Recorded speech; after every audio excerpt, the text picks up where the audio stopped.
বিসমিল্লাহির রহমানির রহিম।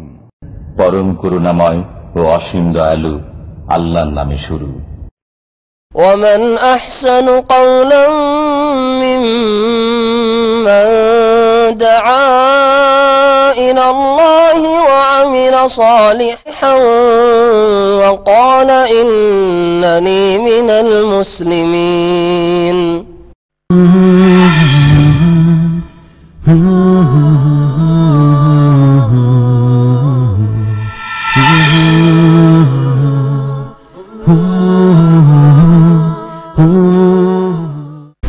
أعوذ بالله من الشيطان الرجيم.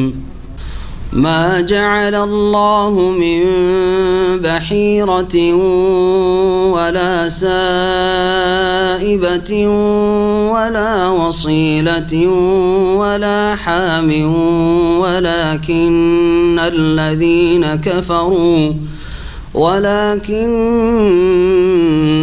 الذين كفروا يفترون على الله الكذب وأكثرهم لا يعقلون. وإذا قيل لهم تعالوا إلى ما أنزل الله وإلى الرسول قالوا حسبنا ما وجدنا عليه آباءنا أولو كان آباؤهم لا يعلمون شيئا ولا يهتدون. يا أيها الذين آمنوا عليكم أنفسكم لا يضركم من ضل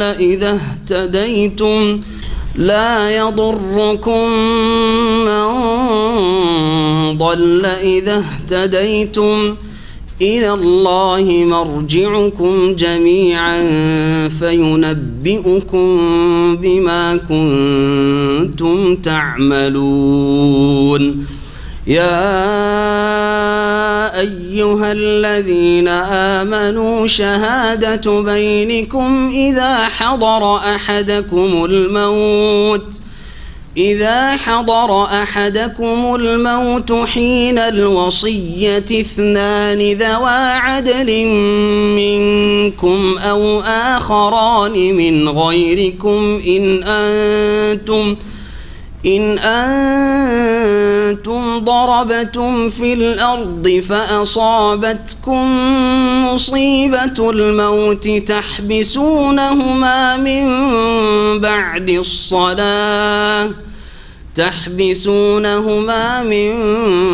بعد الصلاة فيقسمان بالله إن ارتبتم لا نشتري به ثمنا ولو كان ذا قربى ولا نكتم شهادة الله إنا إذا لمن الآثمين. فإن عثر على أنهما استحقا إثما فآخران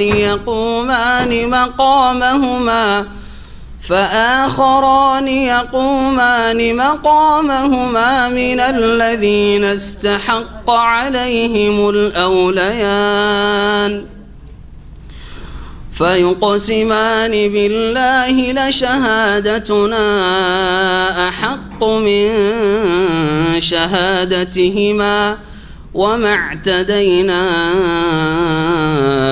إنا إذا لمن الظالمين. ذلك أدنى أن يأتوا بالشهادة على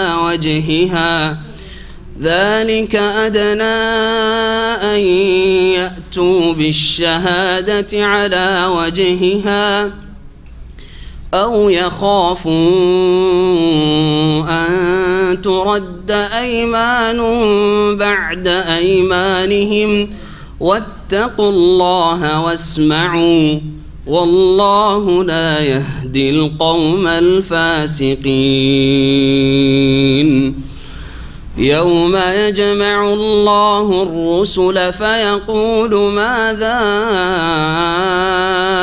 أجبتم قالوا لا علم لنا إنك أنت علام الغيوب إذ قال الله يا عيسى ابن مريم اذكر نعمتي عليك وعلى والدتك إذ أيدتك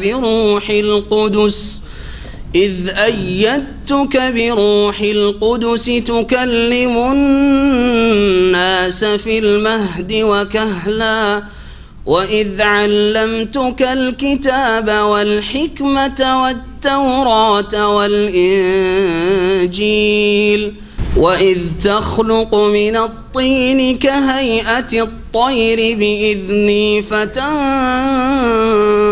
فيها فتكون طيرا بإذني وتبرئ الأكمه والأبرص بإذني وإذ تخرج الموتى بإذني وإذ كففت بني إسرائيل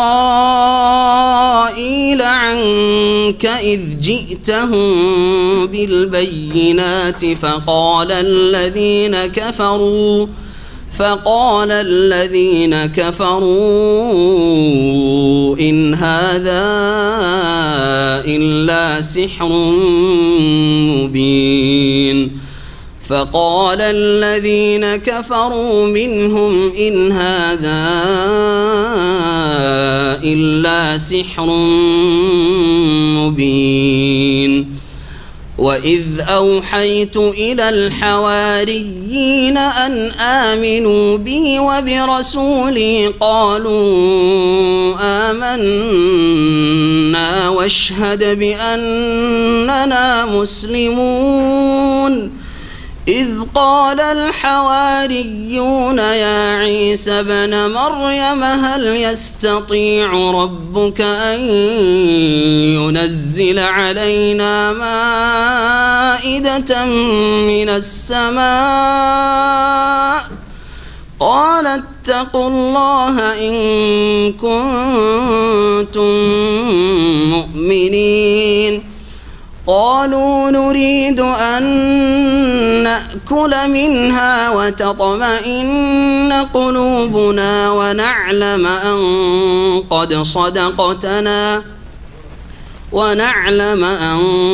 قد صدقتنا ونكون عليها من الشاهدين قال عيسى ابن مريم اللهم ربنا أنزل علينا مائدة من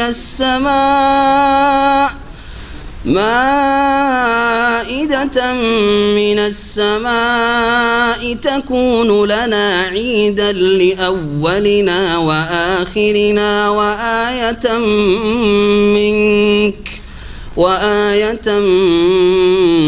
منك وارزقنا وأنت خير الرازقين قال الله إني منزلها عليكم فمن يكفر بعد منكم فإني أعذبه عذابا لا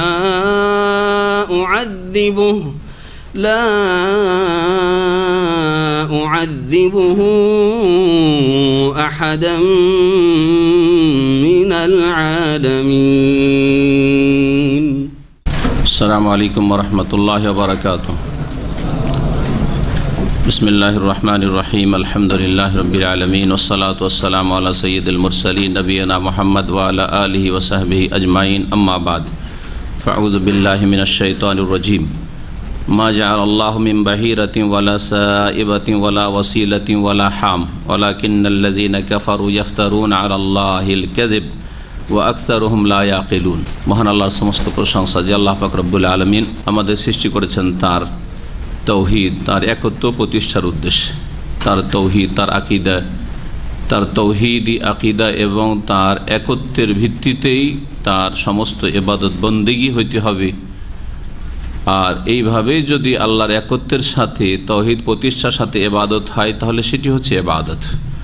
আর আল্লাহ পাকের ইবাদত সমূহের কোনো একটি ইবাদতে যদি শিরকের সংমিশ্রণ থাকে, তৌহিদকে উপেক্ষা করা হয়, তাহলে আল্লাহ পাক রব্বুল আলামিন সেই ইবাদতকে শিরক বলে, কুফরি বলে আখ্যায়িত করেছেন। সেই ইবাদত কখনো কবুল হবে না। সালাত এবং সালাম নাযিল পেনে মুহাম্মদুর রাসূলুল্লাহ সাল্লাল্লাহু আলাইহি সাল্লামের ওপর, যিনি এই আরব দেশে প্রথম প্রেরিত হয়েছেন আরব জগতের উদ্দেশ্যে এবং তাদেরকে প্রথম সম্বোধন করেছেন। আর তারপরে আল্লাহ পাক রব্বুল আলামিন তার দাওয়াত সারা বিশ্বের সমস্ত মানুষ এবং জিনের জন্য নাজিল করেছেন এবং তা মানব জাতিকে সম্বোধন করে আল্লাহ পাক রব্বুল আলামিন পৌঁছে দিয়েছেন, ইয়া আইয়ুহান নাস, হে মানব সকল। তবে রাসূলুল্লাহ সাল্লাল্লাহু আলাইহি সাল্লাম প্রথম সংশোধন শুরু করেছেন, ইসলাহ শুরু করেছেন, দাওয়াত শুরু করেছেন দিনের এই আরব দেশ থেকে, মক্কাতুল মুকাররমা থেকে। এই আরব দেশের লোকেরা বিভিন্ন রকমের শিরকি কুফরি কর্মকাণ্ডে লিপ্ত ছিল, যেগুলি ছিল তাদের ধর্ম। আর তারা দোহাই দিত যে এই হচ্ছে ইব্রাহিম আলাইহিস সালাতু সালামের ধর্ম, অথচ ইব্রাহিম আলাইহিস সালাম শিরক থেকে অনেক ঊর্ধ্বে ছিলেন। কোরআন কারীমে বারবার এই যে আল্লাহ খণ্ডন করেছেন। যেসব শিরক এরা করত তার একটি ছিল বিভিন্ন পশুর বিভিন্ন নামকরণ করে সেগুলি দেবদেবীর নামে উৎসর্গ করা, ছেড়ে দেওয়া অথবা সেগুলিকে বলিদান করা, কোরবানি দেওয়া আল্লাহ ছাড়া অন্যের নামে। এটি হচ্ছে বড় শিরক। সহিহ মুসলিমে হাদিস রয়েছে, লান আল্লাহু মান যাবাহা লিগাইরিল্লাহ, আল্লাহর অভিসম্পাত লানত রয়েছে, বড় লানত, বড় অভিশাপ, যারা আল্লাহ ছাড়া অন্যের জন্য জবাই করে। তো এই আরবরা তাই করতো, হয় জবাই করতো, আর না হলে সেই পশুগুলিকে দেবদেবীর নামে ছেড়ে দিত, না তার পিঠে চাপতো, না সেগুলির দুধ পান করতো, আর না সেগুলি কারো জমিতে যদি চরে তাহলে বাধা দিত। যেমন এই রকম হিন্দুদের মধ্যে এই শিরকি কুফরিগুলি ভারত উপমহাদেশে রয়েছে। ষাঁড় ছেড়ে দেয়, আর যে কোনো লোকের জমি জায়গার ক্ষয়ক্ষতি করবে, ফসলের ক্ষয়ক্ষতি করবে, কোনো অসুবিধা নেই, কোনো বাধা নেই, কেউ নিষেধ করতে পারবে না। এবং সেসব পশুর তারা গোস্তও খাবে না, সেগুলি দেবদেবীর নামে, প্রতিমা পুতুলের নামে তারা উৎসর্গ করেছে, ছেড়ে দিয়েছে। আল্লাহ রাব্বুল আলামিন এর খণ্ডন করেছেন সূরা মায়েদার আয়াত নম্বর 103-এ। এখান থেকে আজকে আমাদের তাফসীর শুরু হবে। আল্লাহ পাক ইরশাদ করেছেন, মা জাআলাল্লাহু মিন বাহিরাতিন ওয়ালা সাইবাতিন ওয়ালা ওয়াসিলাতিন ওয়ালা হাম, মহান আল্লাহ বিধিবদ্ধ করেননি মিন বাহিরাতিন, বাহিরার বিধান, ওয়ালা সায়েবা, সায়েবার বিধান, ওয়াসিলার বিধান, হামের বিধান। এই চার প্রকারের পশু, এই চারটি নাম হচ্ছে বিশেষ ধরনের পশু, যেই পশু উটকে তারা বিভিন্ন সময়ে বিভিন্ন অবস্থায় দেবদেবীর নামে উৎসর্গ করত, ছেড়ে দিত। এগুলির তাফসীর সম্পর্কে বিভিন্ন মত তাবেঈন থেকে বা সাহাবায়ে কেরাম থেকে বর্ণিত হয়েছে।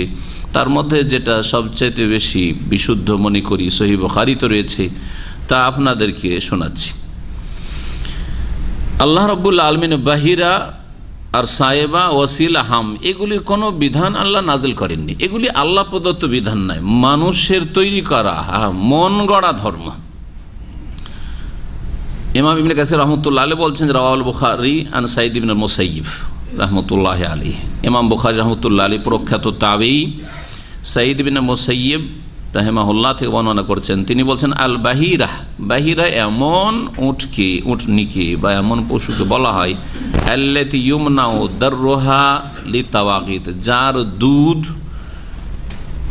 জনগণ পান করবে না, বরং দুধ দহন বন্ধ করে তো কেউ ওলানে হাত দেবে না, দুধ দহন করবে না, বন্ধ করে দিত।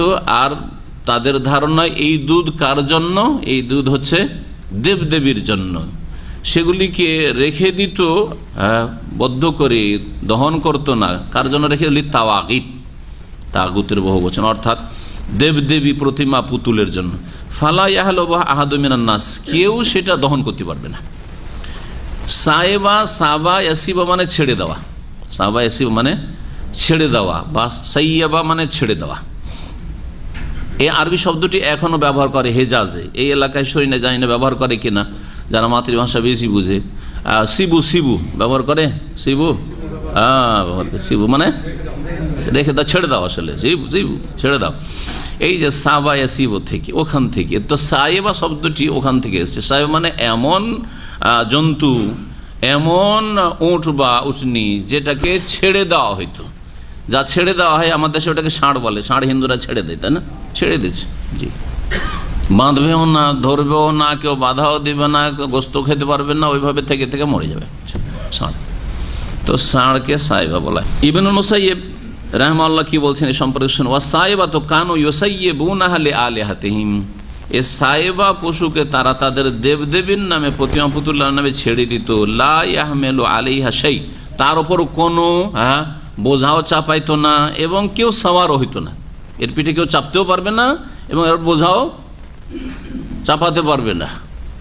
যেমন ষাঁড়কে ধরা না, ওটাকে বলদ গাড়িতে লাগাতে পারবে না, সেটা দিয়ে হাল চাষ করতে পারবে, কোনো কাজে লাগাতে পারবে। আর এই কুপ্রথাগুলি নবী করিম সাল্লাল্লাহু আলাইহি সাল্লামের পূর্ব যুগে, প্রায় 300 বছর পূর্বে এক লোক ছিল তাগুত, তার নাম ছিল আমর ইবনে আমের আল খুজাই। আমর ইবনে আমের আল খুজাই, বাপের নাম ছিল আমর, আর কোন কোন রিওয়ায়াত আমর ইবনে লোহাই, তো লোহাই ছিল ওর মায়ের নাম, কখনো কখনো মায়ের সাথে সম্পৃক্ত করা হয়। তো আমর ইবনে লোহাই আল খুজাই, সহিহ বুখারীতে রয়েছে, আবু রাদিয়াল্লাহু তাআলা বলেছেন, রাসূলুল্লাহ সাল্লাল্লাহু আলাইহি ওয়াসাল্লাম বলেছেন, রাআইতু আমর ইবনে আমের আল খুজাই, এই আমর ইবনে আমের আল খুজাইকে আমি দেখেছি যখন তিনি জাহান্নামের দৃশ্য দেখেন মেরাজে, বা স্বপ্নতে জান্নাত জাহান্নাম একাধিকবার রাসূলুল্লাহ সাল্লাল্লাহু আলাইহি ওয়াসাল্লামকে দেখানো হয়েছে, যখন দেখেছেন কি অবস্থায় দেখেছেন, বলছে ইয়াজুরু কুসবাহু মিনান ফিন্নার, জাহান্নামে সে জ্বলছে এবং তার পাকস্থলী, তার যে নাড়ি ভুঁড়ি আছে সবগুলি বেরিয়ে আছে, বেরিয়ে আছে, আর সেগুলিকে নিয়ে সে টানাহাচড়া করছে, টানাহাচড়া করছে। আল্লাহু ওয়াকানা, কে ছিল এই ব্যক্তি? ওয়াকান আউয়াল মান সাইয়াবা সাওয়াইবা, এই সর্বপ্রথম কুখ্যাত ব্যক্তি যে ষাঁড় ছাড়ার প্রথা চালু করেছিল আরব দেশে। তার আগে এই ষাঁড় ছাড়ার শিরকি কুফরি কুপ্রথা ছিল না। ওয়াল আর কি করেছে? বাহারাল বাহাইরা, এবং সে বাহিরার এই কুপ্রথা, যে দুধ দহন করবো না, দেবদেবীর নামে ছেড়ে দেবো পশু, এসব সে চালু করেছিল। অন্য রিওয়ায়াতে রয়েছে এই ব্যক্তি প্রথম শাম দেশে সফর করে, প্যালেস্টাইন, তারপরে দামেস্ক, এইসব এলাকা, ওইদিকে ছিল মূর্তি পূজা, রোমানদের শাসন ছিল। আর রোমানদের মধ্যে প্রাচীন যুগে মুশরিক পত্তলিক ছিল, আর তারা কেউ কেউ খ্রিস্টান হয়েছিল, যদিও পরে তাদের মেজরিটি খ্রিস্টান ছিল। তো এরা মূর্তি পূজা করত। ওখান থেকে একটা পাথর নিয়ে আসে, খুব সুন্দর পাথর, নাম তার হোবাল, নিয়ে এসে কাবার ওপরে রেখে দেয়। এই প্রথম হোবাল পাথরের পূজা শুরু হয়। এটা হচ্ছে তাদের বড় দেবতা, জি, বড় দেবতা। আবু সুফিয়ান রাদিয়াল্লাহু আনহু পরে ইসলাম গ্রহণ করেছেন, এবং খালিদ বিন ওলীদ রাদিয়াল্লাহু আনহু পরে ইসলাম গ্রহণ করেছেন। ওহুদের যুদ্ধে কাফেরদের পক্ষ থেকে এই দুইজন নেতৃত্ব দিচ্ছিলেন ওহুদের মাঠে। যখন সাহাবায়ে কেরামদের ক্ষয়ক্ষতি হলো, ওই সময় তারা জয় ধ্বনি দিয়েছিল, বলেছে ওলো হোবাল, হোবালের জয়, হোবালের জয়। রাসূলুল্লাহ সাল্লাল্লাহু আলাইহি ওয়াসাল্লাম আহত অবস্থায় ছিলেন। উমরকে বলছেন যে আজীব, জবাব দাও, এদের উত্তর দাও, এদের যে স্লোগানের উত্তর দাও, বাতিল স্লোগান, কুফরি স্লোগান, হোবালের জয়। ওলো হোবাল মানে হোবাল বড় হয়েছে, হোবালের জয়। বলছে যে বেমাজা উজিব ইয়া রাসূলুল্লাহ, আমি কিভাবে স্লোগান দিয়ে উত্তর দেব, কোন স্লোগান আমি দেবো? তা তো কুফরি শিরকি স্লোগান দিচ্ছে, ইসলামী স্লোগান। রাসূলুল্লাহ সাল্লাল্লাহু আলাইহি ওয়াসাল্লামের কাছ থেকে শিখতে চাইলেন, বলো আল্লাহু আ'লা ওয়া আজাল, আল্লাহ হচ্ছেন সর্বোচ্চ সুমহান, আল্লাহু আ'লা ওয়া আজাল। ওরা স্লোগান দিয়েছিল আনাল উজ্জা ওয়ালা উজ্জা লাকুম, আমাদের উজ্জা দেবী রয়েছে, আমাদেরকে আজকে বিজয় দান, ইজ্জত দাও। উজ্জা ইজ্জত দান করে, বিজয় দান করে। সে কাফেরদের আকীদা, মুশরিক মক্কার আকীদা ছিল যে উজ্জা দেবী কি করে? বিজয় দান করে, মান ইজ্জত দান করে। এক এক দেবীর হাতে ক্ষমতা, এক এক ক্ষমতা ভাগ বন্টন করে দিয়ে রেখেছে। যেমন হিন্দুদের মধ্যে লক্ষ্মী দেবী তাদের রুজির মালিক, আর অনেক জাহেল মুসলিমরা বলে এই মেয়েটা আমার লক্ষ্মী, এই ছেলেটা আমার লক্ষ্মী, এই বউটা আমার লক্ষ্মী, এ তো শিরকি কথা। হিন্দুদের পাশে থেকে থেকে এইসব শিরকি কথা মুসলিমরা বলে। লক্ষ্মী দেবীর নাম, যে দেবী সম্পর্কে হিন্দুদের বদ আকিদা, কুফরি আকিদা, যে লক্ষ্মী হচ্ছে রুজির মালিক, রুজি দিতে পারে। যেমন মানাত সম্পর্কে আরো মুশরিকদের শিরকি আকিদা ছিল যে মানাত হচ্ছে রুজির মালিক। মানাত সেম লক্ষ্মী, হিন্দুদের লক্ষ্মী, আর আরো মুশরিকদের হচ্ছে মানাত দেবী। যেমন হিন্দুদের আকিদা রয়েছে, যারা স্কুলে পড়েছেন জানেন, সরস্বতী পূজা স্কুলে সবচেয়ে বেশি হয় না? সরস্বতী পূজা কেন স্কুলে পূজা হয়? সরস্বতী পূজা, সরস্বতী বিদ্যার দেবী। তাদের এলেম যদি চাইতে হয় কার কাছে যেতে হবে? বিদ্যা সরস্বতী দিতে পারে। তো এইসব আকিদা মক্কার মুশরিকদের ছিল, একই আকিদা মুশরিকদের। তো এই ব্যক্তি প্রথম শিরক চালু করে। এই জন্য যত মুশরিক আরবদের মধ্যে পয়দা হয়েছে এই ইবনে লোহাই খোজাইর অনুকরণে সবগুলির গুনার বোঝা এক ভাগ করে চাপতে আছে। আরো মুশরিক যারাই এর অনুকরণ করেছে কিয়ামত পর্যন্ত করবে, তাদের গুনার বোঝা চাপতে আছে। যেন কঠোর শাস্তির অবস্থায় রাসূলুল্লাহ সাল্লাল্লাহু আলাইহি ওয়াসাল্লাম ব্যক্তিকে দেখেছেন। তো দুটোর সংজ্ঞা হইল বাহিরা আর সায়েবা। এখন দেখেন তৃতীয় হচ্ছে ওয়াসিলা। ওয়াসালা ইয়াসিল মানে মিলানো, ওয়াসালা ইয়াসিল মানে মিলিয়ে দেওয়া, ওয়াসাল মানে পৌঁছে গেছে, তাই না? জি। আজকাল যে টিপ মারে যারা, লোকজনকে নিয়ে কি বলে? তৌসিল বলছে। স্কুলে পৌঁছায় যারা কি বলে? তৌসিল। বা হোটেলের যারা আপনার খাবার দাবার বাড়িতে পৌঁছে তৌসিল তালাবা, তৌসিল বলছে ওইখান থেকে। জি। ওয়াসালা থেকে ওয়াসিলা শব্দ এমন বিশেষ পশু জন্তু যেটাকে গৃহপালিত পশুকে দেবদেবীর নামে ছাড়তো। কখন ছাড়তো? যখন প্রথমবারে বাচ্চা দিল মাদি বাচ্চা, তারপরে তার পরের বারও দিল মাদি বাচ্চা, দুইবার পর যদি বিনা বিরতিতে মাদি বাচ্চা দিতে পারে তখন বলতো যে এটার কিছু একটা গুণ আছে, তাহলে এর কি করতে হবে? এটাকে দেবদেবীর নামে ছেড়ে দিতে হবে। এইরকম জন্তুকে তখন দেবদেবীর নামে, মাঝখানে কোনো যাতে করে নর পয়দা না করে, এরকম হলেই দেবদেবীর নামে ছাড়। তারপরে থাকলো হাম আসলে ছিল হামিউন। এই সম্পর্কে তাদের আকীদা যে নর যে ষাঁড়, সে উট ষাঁড় হোক, পুরুষ নর হোক, অথবা গরুর ষাঁড় হোক, জি, ষাঁড় যদি 10টা গাভীকে বা 10টা উটনিকে গাভীন করতে পারে, গাভীন করা তো বুঝেন না? জি, মানে 10টা উটনির সাথে মিলিত হবে আর তারপর গর্ভধারণ করবে। 10টা উটনি বা 10টা গাভী যদি গর্ভধারণ করে, তার কি থেকে? বীর্য থেকে। তার বলছে যে একটা বড় কাজ করে দিয়েছে। যখন একটা বড় কাজ করে দিয়েছে, কি করতে হবে? একে এর গোস্ত রোস্ত আর খাওয়া যাবে না, এর পিঠে বা বোঝা দেওয়া যাবে না, একে দেবদেবীর নামে ছেড়ে দিতে হবে। এই করতে হামি, নিজেকে সুরক্ষিত করলো, হামি হেমায়েত থেকে দিয়ে সুরক্ষিত করে নিল। এগুলি ছিল শিরকি কুফরি আকীদা তাদের। এছাড়া আব্দুল্লাহ বিন মাসউদ রাদিয়াল্লাহু তাআলা আনহু থেকে কিছু পার্থক্যের সাথে এসবের ব্যাখ্যা বর্ণনা করা হয়েছে, যা মুসনাদে আহমদে রয়েছে। আল্লাহ রাব্বুল আলামিন বলছেন যে এগুলি আল্লাহর বিধান নয়, ওয়ালাকিন্নাল্লাযিনা কাফারু। তাহলে আসলো কি করে এই মানুষরা এইসব ধর্মকর্ম কি করে শুরু করলো?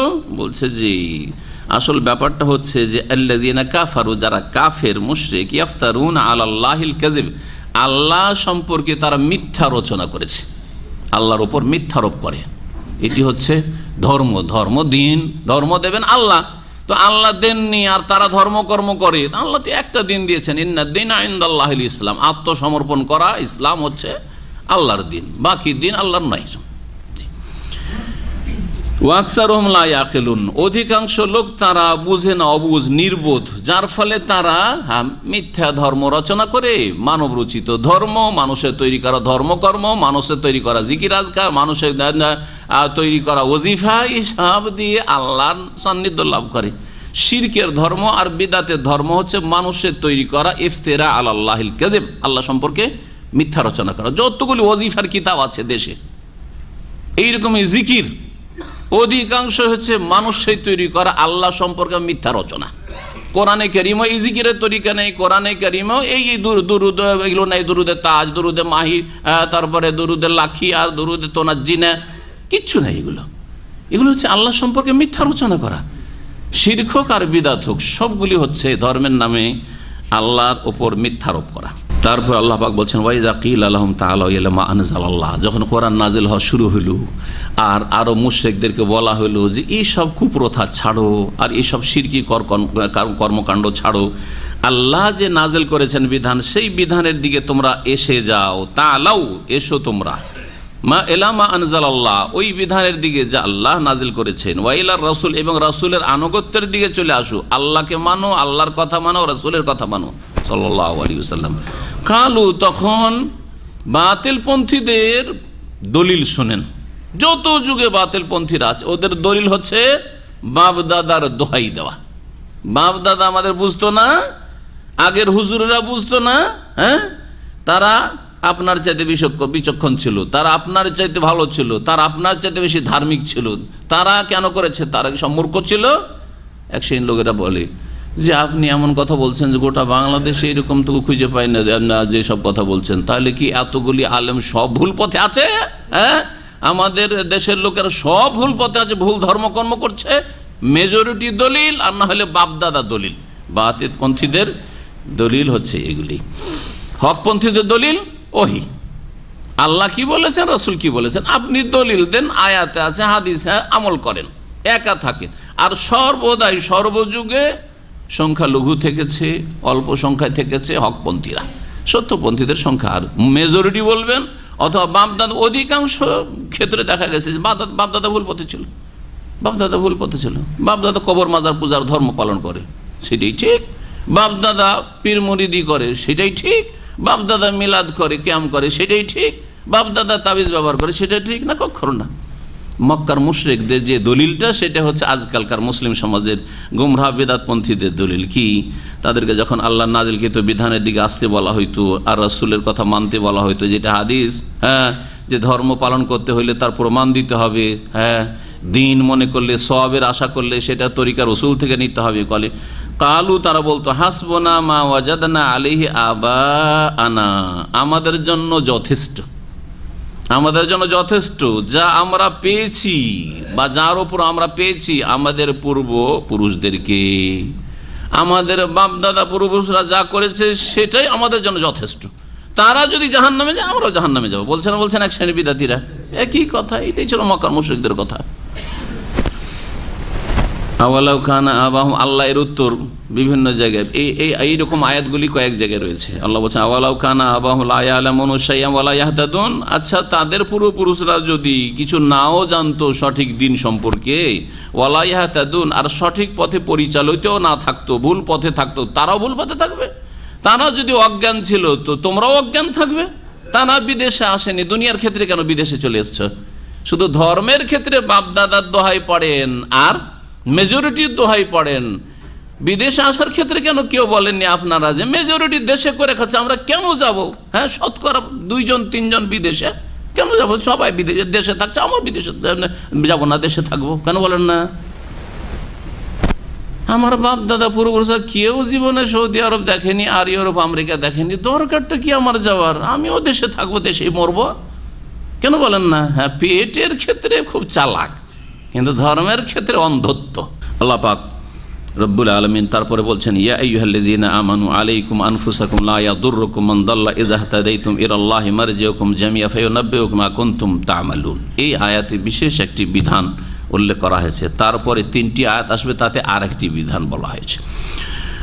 আল্লাহ পাক এতে বলছেন যে ইয়া আইয়ুহাল্লাযীনা আমানু, হে ঈমানদারগণ, আলাইকুম আনফুসাকুম, তোমরা নিজেদের আত্মরক্ষা করো, নিজেদেরকে রক্ষা করো। আলাইকুম আনফুসাকুম, ইলজামু আনফুসাকুম, আলাইকা, আলাইকুম এটা হচ্ছে ইসিম ফেল, হ্যাঁ, এর নাম হচ্ছে আরবি গ্রামারে ইসিম, শব্দটা হচ্ছে ইসিম কিন্তু অর্থ হচ্ছে ফেলের আর আমরের অর্থে, অর্থাৎ নির্দেশ সূচক।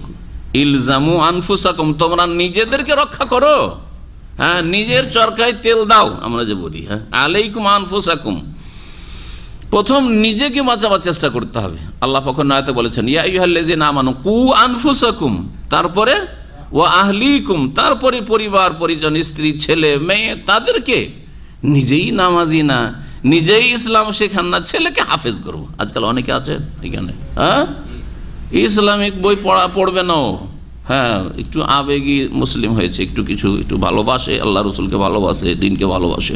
দিন যে কিছু শিখার কোনো দরকার নেই, বলছেন আমার বয়স শেষ হয়ে গেছে, এখন আর শিখার বয়স নেই। শিখার বয়স আছে, সারা জীবন শিখতে হবে, কিন্তু নিজে শিখতে চায় না। ছেলেকে হাফেজ বানাবে, হ্যাঁ, ছেলেকে মাদ্রাসায় পড়াইবে, আর নিজে নামাজ ঠিক করে পড়ে না, নিজে ফজর পড়ে না, হ্যাঁ, নিজে হালাল হারাম বাছাই করে না, নিজে দাঁড়িয়ে রাখার তৌফিক হয় না, ছেলেকে হাফেজ বানিয়েছে। আলাইকুম আনফুসাকুম, তোমরা তোমাদের নিজেদেরকে রক্ষা করো। লা ইয়াদুররুকুম মান দাল্লাহ, কেউ যদি পথভ্রষ্ট হয়ে যায় তাহলে তোমাদের কোনো ক্ষতি করতে পারবে না। ইযা হাতাদাইতুম, যদি তোমরা সঠিক পথে পরিচালিত থাকো, তোমরা যদি ঠিক পথে থাকো, তাহলে কে ডানে বামে সামনে পেছনে গোমরা পথভ্রষ্ট হইল আর কে পাপে লিপ্ত হইল তাতে তোমাদের কোনো ক্ষয়ক্ষতি নেই। ইলাল্লাহি মারজিউকুম জামিয়া, আল্লাহর দিকেই তোমাদের প্রত্যাবর্তন স্থল সকলের।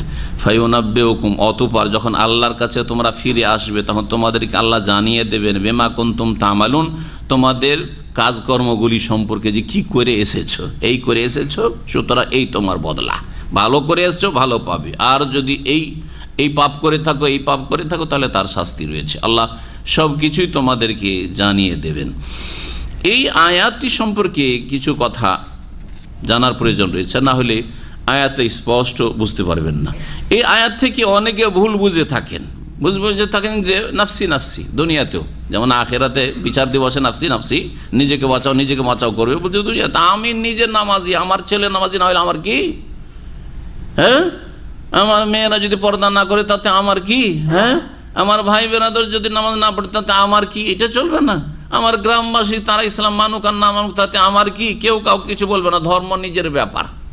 হ্যাঁ, সেকুলারিজম, ধর্ম ভিতরে, এক সেকুলারিজম হচ্ছে যে আমার ধর্ম হচ্ছে ভিতরে শুধু কলবে, আর একটু এর চাইতে একটু বাইরে বলছে যে তোমার ব্যক্তি জীবনে শুধু ধর্ম, কেউ কাউ কিছু ডানে বামে কিছু বলবে না, কে কী করছে না করছে পার্সোনাল বিষয়, সেটা তোমার ধর্ম পার্সোনাল বিষয়। এইটা এক শ্রেণীর বেদিনগুলো বলে থাকেন, জি আপনি আপনার কাজ করেন, আমি আমার কাজ করছি না।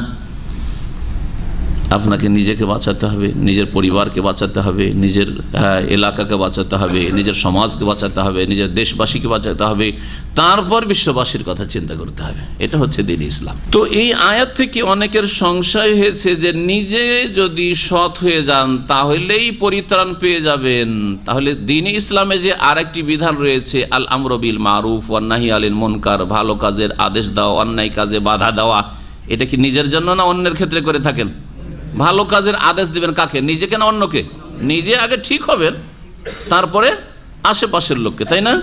আর অন্যায় কাজে বাধা দেবেন, আশেপাশে অন্যায় কাজ হচ্ছে বাধা দেবেন। এই কাজটি এত গুরুত্বপূর্ণ দ্বীন ইসলামে যে অনেক ওলামারা বলেছেন যে যেমন ইমানের 6টি পিলার তেমন ইসলামের 6টি পিলার, আর 6ষ্ঠ পিলার হচ্ছে আল আমরু বিল মারুফ ওয়ান নাহি আনিল মুনকার, ভালো কাজের আদেশ দেওয়া, অন্যায় কাজে বাধা দেওয়া, অথবা তার অপর নাম হচ্ছে আদ-দাওয়া ইলাল্লাহ, আল্লাহর দিনের দিকে আহ্বান করা, দাওয়াত দেওয়া, একই কথাই। আল্লাহর দিনের দাওয়াত মানে কি? ভালো কাজে উৎসাহিত করবেন, অন্যায় কাজে বাধা দেবেন। আর এর আরেক নাম হচ্ছে জিহাদ ফি সাবিলিল্লাহ, আল্লাহর দিনের জন্য প্রচেষ্টা চালানো, হ্যাঁ, সর্বস্তরে প্রচেষ্টা চালানো। এটি হচ্ছে পঞ্চম স্তম্ভ, অনেক 6ষ্ঠ স্তম্ভ অনেক ওলামাদের কাছে ইসলামের। পঞ্চম স্তম্ভ কি ইসলামের? পঞ্চম স্তম্ভ কি ইসলামের? হজ করা। তারপরে 6 নম্বর অনেকে বলেছে আমরি বিল মারুফ, স্তম্ভ হোক আর না হোক, তাতে একদল বলেছেন কিন্তু এটি একটি ফরজ দায়িত্ব প্রত্যেক মানুষের, কারো দায়িত্ব একটু বেশি, কারো কম। আপনার অধীনে 2-3 জন লোক আছে, আপনার স্ত্রী, আপনার ছেলে মেয়ে, হ্যাঁ, ওইটুকুতে হয়তো সীমিত, এর বেশি আর ক্ষমতা চলে না। আর একজন আছে তার স্ত্রী, ছেলে মেয়ে এবং তার কর্তৃত্ব ক্ষমতা তার ভাই বোনদের উপরও চলে, হ্যাঁ, সুতরাং তার দায়িত্ব আরও বাড়লো।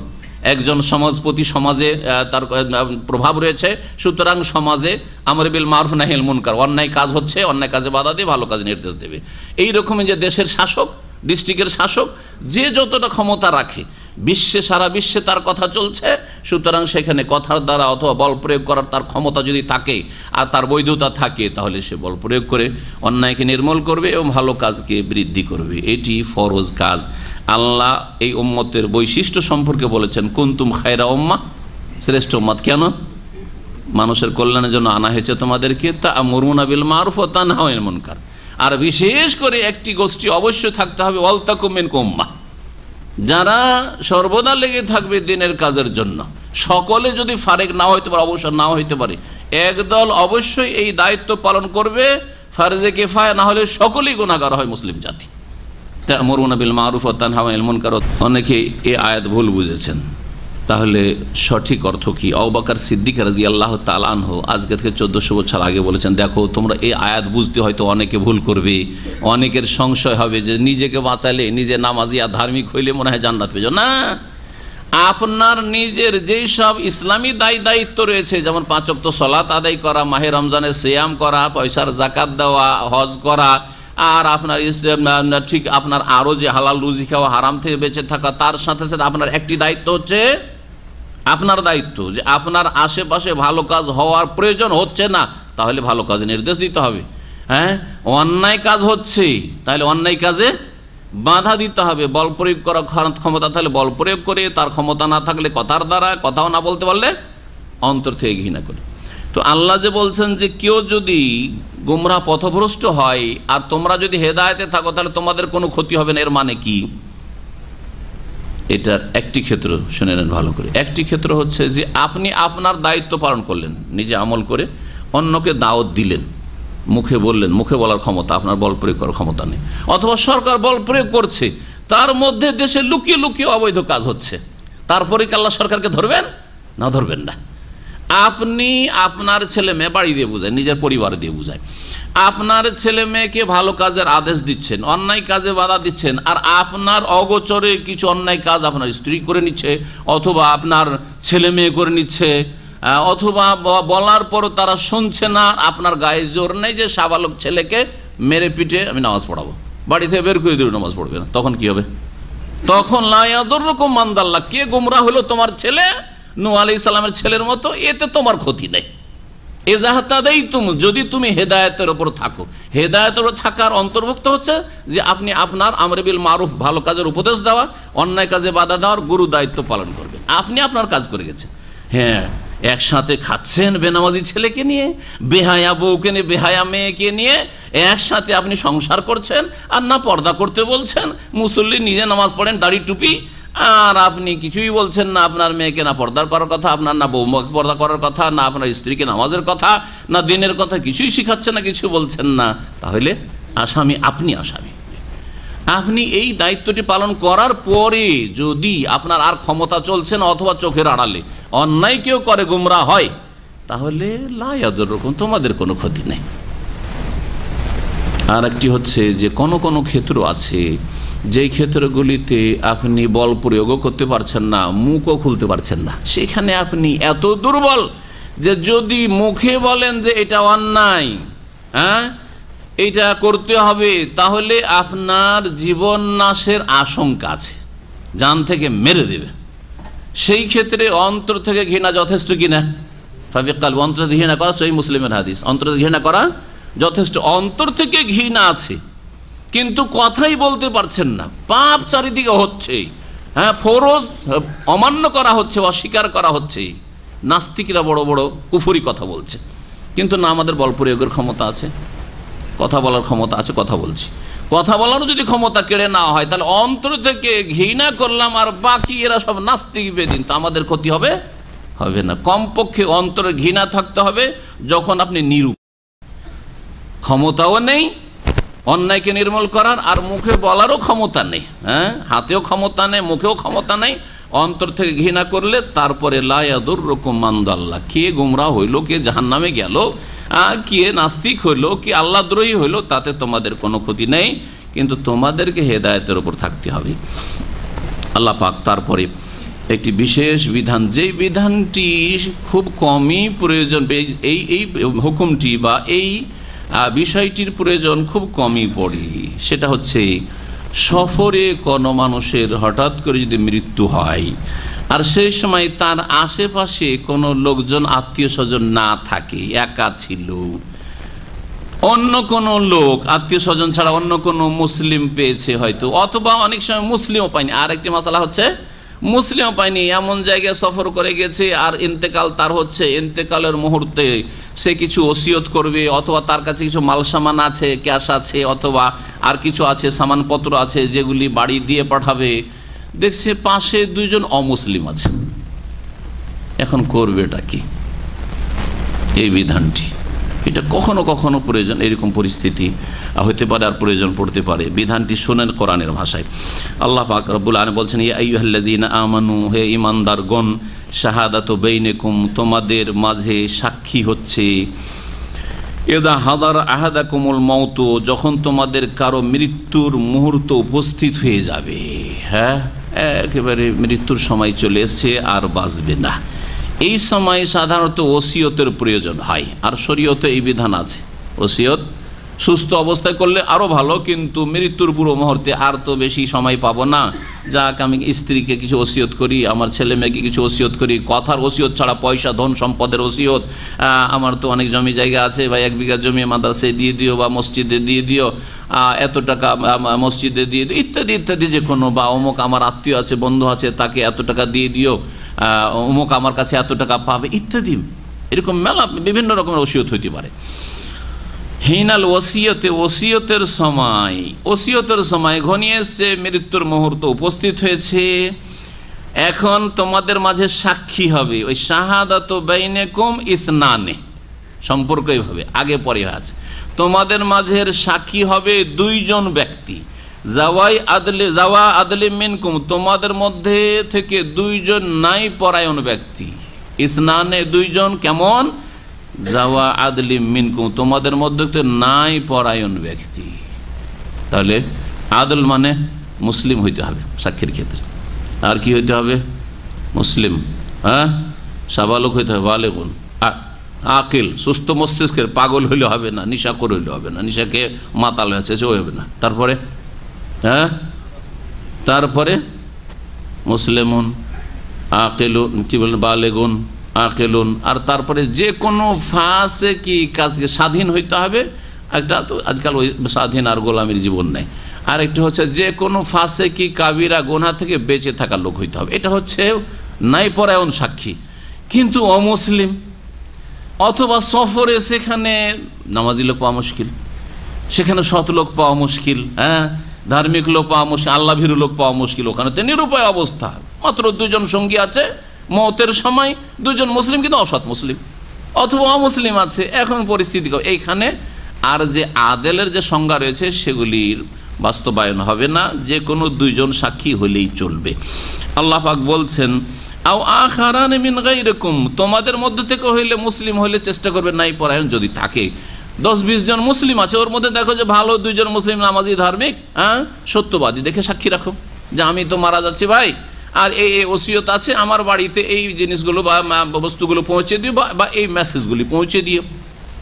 আজকাল তো মেলা সুবিধা হয়ে গেছে, সাথে সাথে হ্যাঁ কি করলেন, মেসেজ পাঠিয়ে দিলেন, তাই না, যে নেটে আর বিভিন্ন পন্থায়। কিন্তু এককালে কোনো যোগাযোগ থাকতো না, কোনো খবরই নেই কি হয়েছে না হয়েছে। তো যাকে পেল, হ্যাঁ, ওসিয়ত করে দিল, ওসি বানিয়ে দিল আর কি।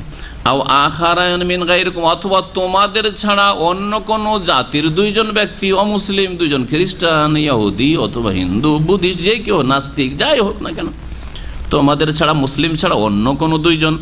ইন আনতুম দারাবতুম ফিল, তোমরা যদি পৃথিবীতে কোথাও জমিনে সফর করো, ভ্রমণ করো সফরে, তাহলে বাড়িতে চলবে না। বাড়িতে থাকা অবস্থায় শখ করে অমুসলিম সাক্ষী রাখবেন, বা শখ করে অসৎ লোককে সাক্ষী রাখবেন, বেনামাজি বেদিনকে সাক্ষী রাখবেন, চলবে না। এই জন্য আল্লাহ বলছেন, ইন আনতুম দারাবতুম ফিল, তোমরা যদি জমিনে সফররত অবস্থা, দারাবা ইয়াজরিবুর কয়েকটি অর্থ হয়। দারাবার একটি মানে হচ্ছে প্রসিদ্ধ, মানে মারা, প্রহার করা। আর 2 নম্বর একটা বলেন এখানে সফর করা, হ্যাঁ, দারাবাল্লাহু মাসালান, দৃষ্টান্ত পেশ করা, উদাহরণ দেওয়া। ফাসাবাতকুম মুসিবাতুল মউত, তোমাদের ওপর মৃত্যুর বিপদ আপতিত হয়েছে, মৃত্যুর বিপদ চলে আসছে। তাহলে কি করবে? ওই সাক্ষী রেখে ওসিয়ত করে তারপরে দুনিয়া থেকে বিদায়। এই ওসি 2 জনকে বলবে যে আমার বাড়ি থেকে এই খবরগুলি দিয়ে দিও, সংবাদগুলি দিয়ে দিও। এসে 2 জন বলবে, এসে বলার সময় যদি সন্দেহ হয় যে কথাগুলি বলছে, যে এই জমিটা অমুক জায়গায় দিতে হবে, হ্যাঁ, এইটা এই করতে হবে, ওকে এত টাকা দিতে হবে, কথাটা বিশ্বাস করবে কি করে? সন্দেহ হচ্ছে, যদি সন্দেহ হয়। এছাড়া কোনো মাল সামান হয়তো মৃত্যুর সময় তার কাছে থেকে গেছে, ঘটনা এরকম ঘটেছিল আসলে সহিহ বুখারীতে আর তিরমিজিতে বিস্তারিত রয়েছে। মাল সামান কিছু ছিল, ভাই এই মাল সামানগুলো থেকে গেল, আমার বাড়িতে তোমার পৌঁছে দিও, আমি তো দুনিয়া থেকে বিদায় নিলাম, তো পৌঁছিয়ে দিও আমার বাড়িতে। বাড়িতে আসার পরে মাল সামান নয় ছয় করে দিয়েছে। বিদেশে দেশ থেকে সামান দিলে এরকম নয় ছয় করে, অনেকে করে না, বা এখান থেকে নয় ছয় করে। দেশ থেকে দিয়ে পাঠিয়েছে অনেক ভালো ভালো আইটেম, আপনার খাবার বা আর কিছু দিয়ে পাঠিয়েছে, ওতে কিছু নিজেরাই খেয়ে নিয়ে হ্যাঁ খেয়ানতারি এসব ঘটনা ঘটে এখানে, অনেক ঘটে, আপনারা বেশি জান, আমার কাছে খবর আছে এরকম। জি হ্যাঁ, কিছু দিল আপনাকে, কিছু রেখে নিল, এতগুলি আর বাড়িতে হিসাব টিসাব হয়তো করলো না, কিন্তু বাই চান্স যদি হিসাব হয়ে যায় তখন বুঝতে পারবেন আরে কিছু গোলমাল ঘটিয়েছে, তাই না? এখান থেকে কিছু মাল সামান দিয়ে পাঠালেন না, সামান কিছু দিল কিছু দিল না, জি কিছু দিল না, জি এইরকম খেয়ানতগুলি করে। যদি এইরকম সন্দেহ হয় আর লোকটি মারা গেছে, ফিরেও গেল না, যে বলার সুযোগ পাবে বা দেখার সুযোগ পাবে যে কি আসলো না আসলো, সামান কিছু দিল কিছু রেখে নিল, সন্দেহ হলে কি করবে? আল্লাহ পাক বলছেন তাহবেসুনাহুমা মিন বাদিস সলাতি, আসরের সলাতের পরে তাদেরকে রুকিয়ে রাখবে, আবদ্ধ রাখবে, মানে থামাবে, যে আসো আসর পরে কসম করতে হবে। তাহলে বোঝা গেল যে এমনি সময় কসম করা আর সলাতের পরে কসম করাতে পার্থক্য রয়েছে। সে সময়ের গুরুত্বের কারণে কসমের গুরুত্ব বেড়ে যায়, ভয় পাবে। জি, এখান থেকে কিয়াস করা যেতে পারে যে উজু করিয়ে নিব, 2 রাকাত নামাজ পড়ো, তারপরে কসম কর, ভয় পাবে তাহলে মিথ্যা কসম করতে, ঠিক না? জি, তো আসরের পরে মুফাসসিরিনগণ এখানে নামাজের পরে মানে মিম্বাদে সলাতিল, আসরের পরে দাঁড় করে দাও, মসজিদে নামাজ হইলো বা আসরের নামাজ হইলো, নামাজের পরে দাঁড় করে দাও, আর তারপরে তাদেরকে কসম করতে বলো, যে কসম করে বলো তো দেখি, আল্লাহর কসম করে বলছি যে যা কিছু সামান দিয়েছিল তাই নিয়ে এসে তোমাদেরকে দিলাম, বা আমরা যে সব কথা বলছি যে অমুক অমুকের জন্য এইসব ওসিয়ত করেছে, এই কথাগুলি তোমাদের বলেছে যে অমুককে এত টাকা দিতে হবে, এত জমি দিতে হবে, কথাগুলি ঠিক, কসম করে বলো। কখন এই কসম চাইবে? ফায়ুকসিমানে বিল্লাহি, এই 2 জন ব্যক্তি যে সাক্ষী ওসিয়ত নিয়ে এসেছিল ওখান থেকে, ওসিয়তের সংবাদ, আল্লাহর কসম করে বলবে। কখন কসম করা প্রয়োজন? ইনির তাবতুম, তোমাদের সন্দেহ হইলে কসম, সন্দেহ যদি না বিশ্বাস করেন তো কোনো অসুবিধা নেই, তাহলে এই বিধানের কোনো প্রয়োজন নেই। লা নাশতারি, তারা বলবে লা নাশতারি বিহি সামানা, এই কসমের বিনিময়ে পার্থিব কোনো মূল্য ক্রয় করছি না, আমরা মিথ্যা কসম করে দুনিয়ার কোনো গরজ পুরা করতে চাইছি, এটা করতে চাইছি না। ওয়ালাউ কানা যা কুরবা, যদিও নিকট আত্মীয় হোক না কেন। দেখো অনেক সময় ওসিয়ত করতে গিয়ে বলছে যে অমুক ব্যক্তিকে দিতে বলেছে, আর অমুক ব্যক্তি যে এসে সংবাদটা দিচ্ছে তার আত্মীয় বা তার ঘনিষ্ঠ বন্ধু, তো সন্দেহ আরো বেড়ে যেতে পারে। জি, বলছে যদিও আমার আত্মীয় হোক না কেন, আল্লাহর এই কসম করে আমি দুনিয়ার তুচ্ছ কোনো কিছু গ্রহণ করতে চাই না, বা পার্থিব কোনো উদ্দেশ্য নেই। ওয়ালা নাকতুমু শাহাদাত আল্লাহ, এবং আল্লাহর সাক্ষী আমি লুকিয়ে রাখছি না, বা আমরা লুকিয়ে রাখছি না দুজনে। ইন্না ইযাল্লা মিনাল আসিমিন, যদি আমরা মিথ্যা কথা বলি তাহলে আমরা গুনাহগার হব, পাপিষ্ট হব। ফাইন ওসেরা, তারপরে যদি প্রকাশ পেয়ে যায়, ওসেরা মানে জাহারা, প্রকাশ পেয়ে যায় এই বিষয়টি যে আন্নাহুমা ইস্তাহাক্কা ইসমান, এরা গুনার ভাগী হয়েছে, মানে মিথ্যা কসম করেছে, অথবা মিথ্যা কথা বলেছে, কসম করেছে মিথ্যা কসম। এক তো কসম করে প্রথম সন্দেহ হলো, তখন ওদেরকে কসম করে আসরের পরে কসমও করলো, কসম করে যা বলেছে তাতেও মিথ্যার আশ্রয় নিয়েছে। যদি এটা প্রকাশ পেয়ে যায় তাহলে কি করতে হবে? বলছেন আল্লাহ রাব্বুল আলামিন, ফাআখারানে ইয়াকুমানে মাকামাহুমা মিনাল্লাযিনা ইসতাহাক্কা আলাইহিমুল আওলায়ান, আর 2 জন দাঁড়াবে তাদের স্থানে, মানে ওরা 2 জন যে কসম করেছিল, যারা এসে ওই সফর থেকে এসে সংবাদ দিল আর ওসিয়তের কথা বলল বা মাল সামান যে দিল, তারা যদি মিথ্যা কসম করে থাকে তাহলে এই মৃত ব্যক্তির বংশের 2 জন লোক দাঁড়াবে প্রতিবাদ করার জন্য, এবং তারা করবে কি? দাঁড়িয়ে তারা কসম করবে।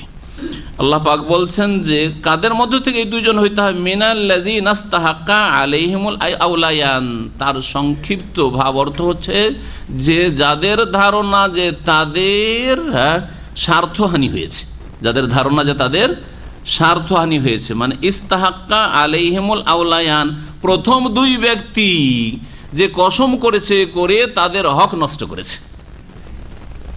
ছিল মাল সামান বেশি, অথবা আসলে এই রকমের এই এত টাকা বা এত অ্যামাউন্টের অথবা এইসব জমি জায়গার বা এইসব সম্পদের ওসিয়ত করতে পারেনি, এসে মিচামিচি বলে যে অমুক অমুক যেন ওসিয়ত করতে বলেছে যাতে ক্ষতিগ্রস্ত এরা হয়।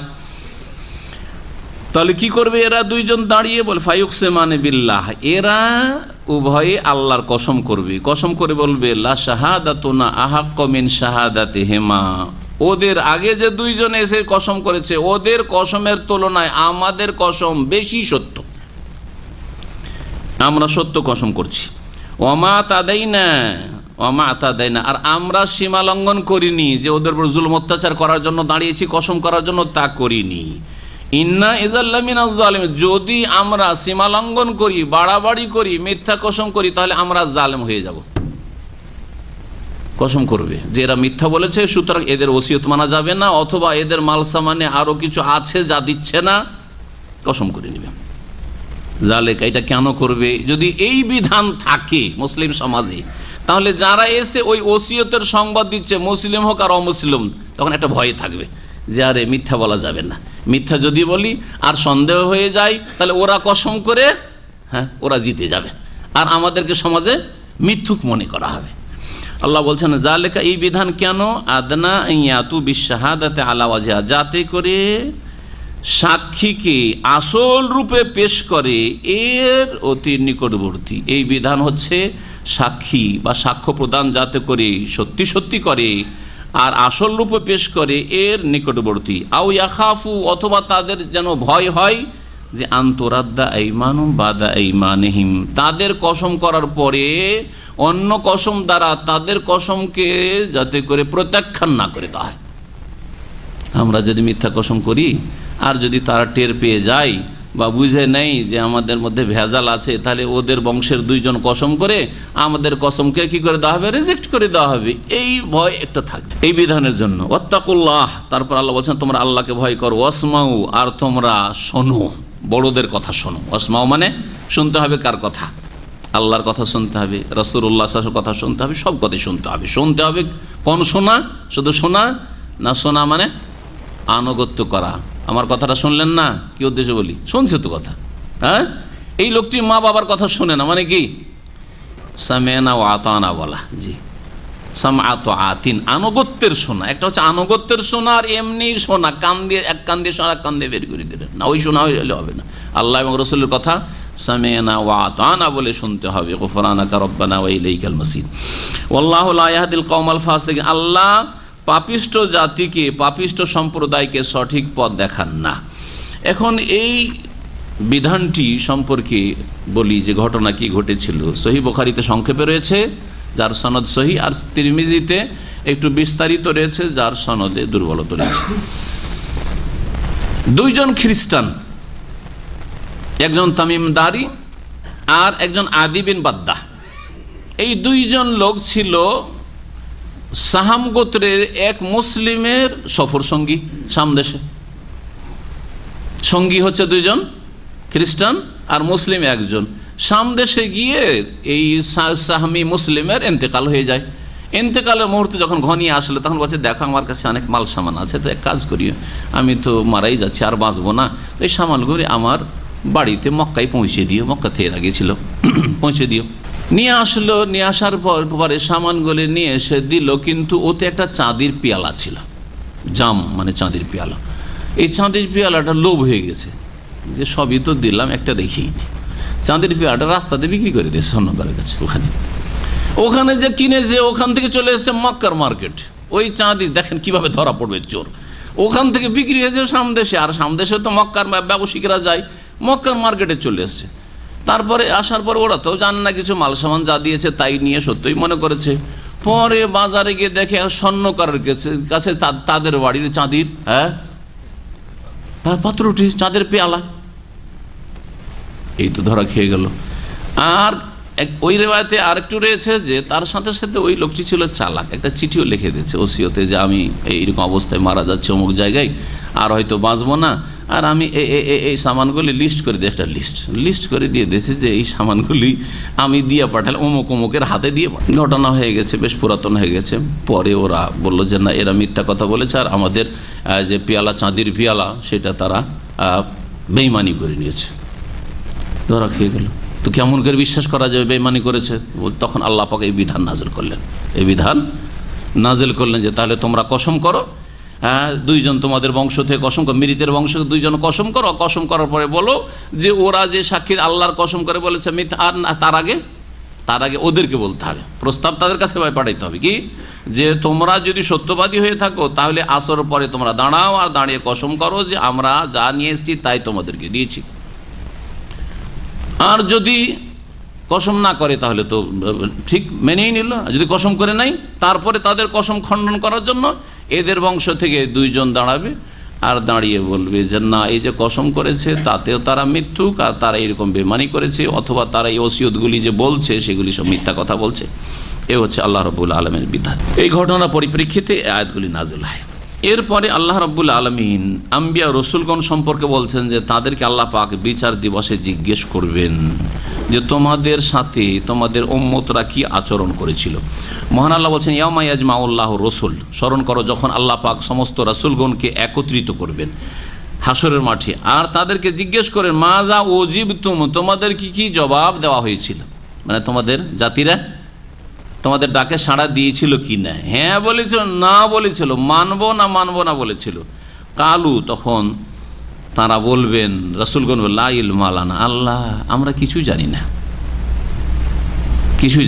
ইন্নাকা আনতা আল্লামুল গায়ুব, নিশ্চয়ই আপনি গায়েব সম্পর্কে অধিক জ্ঞানী, অদৃশ্য সম্পর্কে অধিক জ্ঞানী, আপনি মহাজ্ঞানী, আপনি আল্লাম মানে মহাজ্ঞানী, আল্লামা মানে মহাজ্ঞানী। আমার দেশের একজন মৌলবী একটু মৌলানা হইতে আর মৌলানা থাকে না, আল্লামা হয়ে যায়। হ্যাঁ, কথা বলছেন, এসে বলতে পারলেও আল্লামা হয়ে যায়, আর বেশি ভক্তের সংখ্যা বাড়লেও আল্লামা হয়ে যায়। তো সব আল্লামা না, আলেম হয়েছে কিনা আল্লাহ পাক জানে। আরব দেশে যাকে আলেমও বলেন না, বাংলাদেশ আর ভারত পাকিস্তান ওগুলোকে আল্লামা বানিয়ে দিয়ে বসে আছে। এক ফিতনা, যাকে বলা হচ্ছে তার জন্য ফিতনার কারণ, আর যারা বলছে তারাও মূর্খ জাতি। সুতরাং কারো বাকপটু দেখলেই বিদাতি বক্তব্য করে, বিদাতি কথা বলে, বিদাতি আকিদার লোক, হ্যাঁ আলেম, তারপর আল্লামা হয়ে বসে আছে। জি হ্যাঁ, ভক্ত বেড়ে গেছে, আল্লামা হয়ে গেছে। হ্যাঁ, একটু খ্যাতি লাভ করেছে, আল্লামা হয়ে গেছে। এলেম থাক আর নাই থাক, কোরআনে হাদিসের দলিল প্রমাণ সম্পর্কে জানুক আর নাই জানুক, বুঝুক আর নাই বুঝুক, আর কোরআন সুন্নাহর প্রতিনিধিত্ব করুক আর নাই করুক, আল্লামা হয়ে বসে আছে। আল্লাহ হচ্ছেন আল্লামুল গায়ব, আল্লাহ হচ্ছেন আল্লাম। জি, মানুষকে আল্লামা হওয়ার জন্য অনেক মেহনত, অনেক সময় লাগবে। এইসব আল্লামা টাল্লামা পছন্দ করিয়েন না, আলেম সমাজদেরকে বলবো আর বক্তাদেরকে বলবো, আর আল্লামা আপনারাও যাকে তাকে আল্লাহ বলিয়েন না। জি, ইন্নাকা আল্লামুল গায়ুব, হে আল্লাহ তুমি হচ্ছে গায়েব সম্পর্কে মহাজ্ঞানী। তারা তো জানেন যে তাদের সাথে কি আচরণ করেছে, নবী যারা জানেন না যে কি কেমন আচরণ করেছে, নবী সাল্লাল্লাহু আলাইহি ওয়াসাল্লাম জানেন না যে মক্কার লোকেরা কি আচরণ করেছে, হ্যাঁ উমর আবু বকরের আচরণ কি, আর আবু জাহাল আবু লাহাবের আচরণ কি, জানেন না? জানেন তো। নূহ আলাইহিস সালাম জানেন না যে আমার সাথে আমার জাতির কি আচরণ, কে ঈমান নিয়ে আসলো, কে ঈমান নিয়ে আসলো না।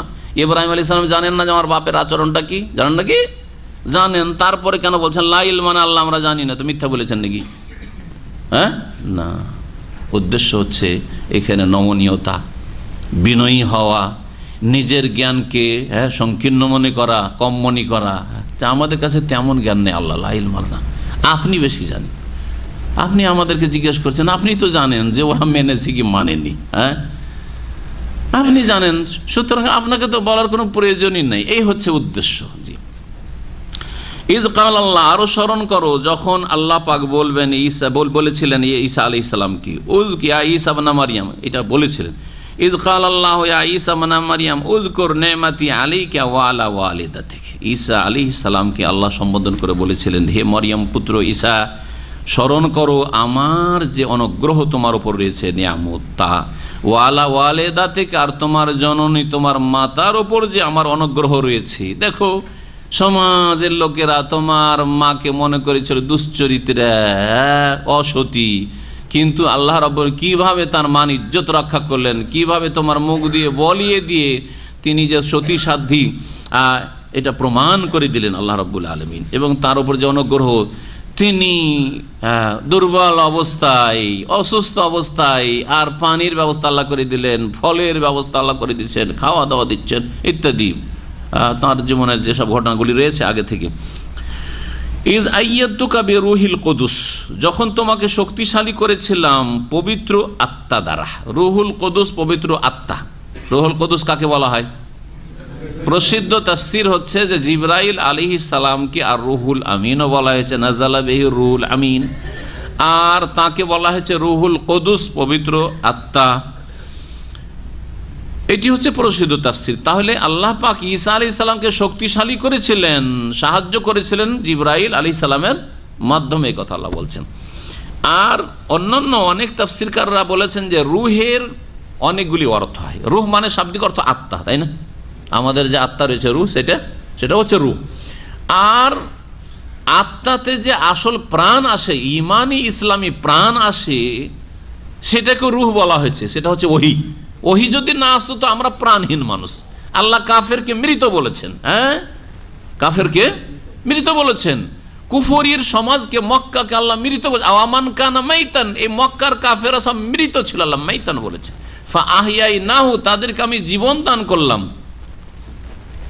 ওয়াজআলনা লাহু নূরান ইয়ামশি বিহি ফিন-নাস, তাদেরকে আমি আলো দিলাম, জ্যোতি। কোরআন ওহীকে আল্লাহ আলো বলেছেন। তো আল্লাহ রাব্বুল আলামিন কোরআনে কারীমে যে রূহগুলি বলেছেন, কোন কোন জায়গায় রূহ ওহীর অর্থে রয়েছে। রূহ মানে হচ্ছে ওহী। তাহলে এই অর্থ এখানে করা যেতে পারে যে শক্তিশালী আল্লাহ করেছিলেন ঈসা আলাইহিস সালামকে কি দ্বারা? পবিত্র ওহী দ্বারা। ওহী যদি না আসতো তাহলে কি শক্তিশালী হতেন তিনি কি নবী রাসূল হতেন? না, আল্লাহ তাকে ওহী দ্বারা শক্তিশালী করেছেন। এটাও তাফসীর করা যেতে পারে।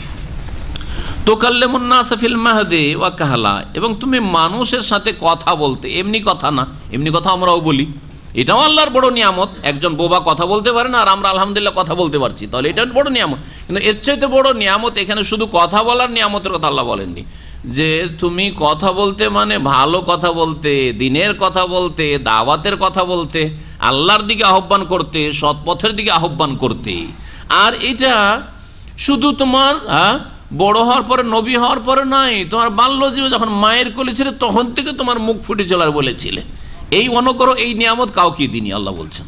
তাই বলছেন তুকাল্লিমুন নাসা, তুমি মানুষের সাথে কথা বলেছিলে বা কথা বলতে, ফিল মাহদে, মায়ের কোলে। জি, দোলনা, মাহাদ বলা হয় দোলনাকে। তো দোলনায় যখন থাকে তখন মায়ের কোলে থাকে, মায়ের কোলে। ওয়া কাহলান, এবং পূর্ণ বয়সেও। কাহলান পূর্ণ বয়স, 40 হয়ে গেছে, সাবালক হয়ে গেছে এই বয়সে। ওয়াইজ আল্লামতুকাল কিতাব, ঈসা আলাইহিস সালাম যে মায়ের কোলে কথা বলেছিলেন, সেই কথাটি কি ছিল?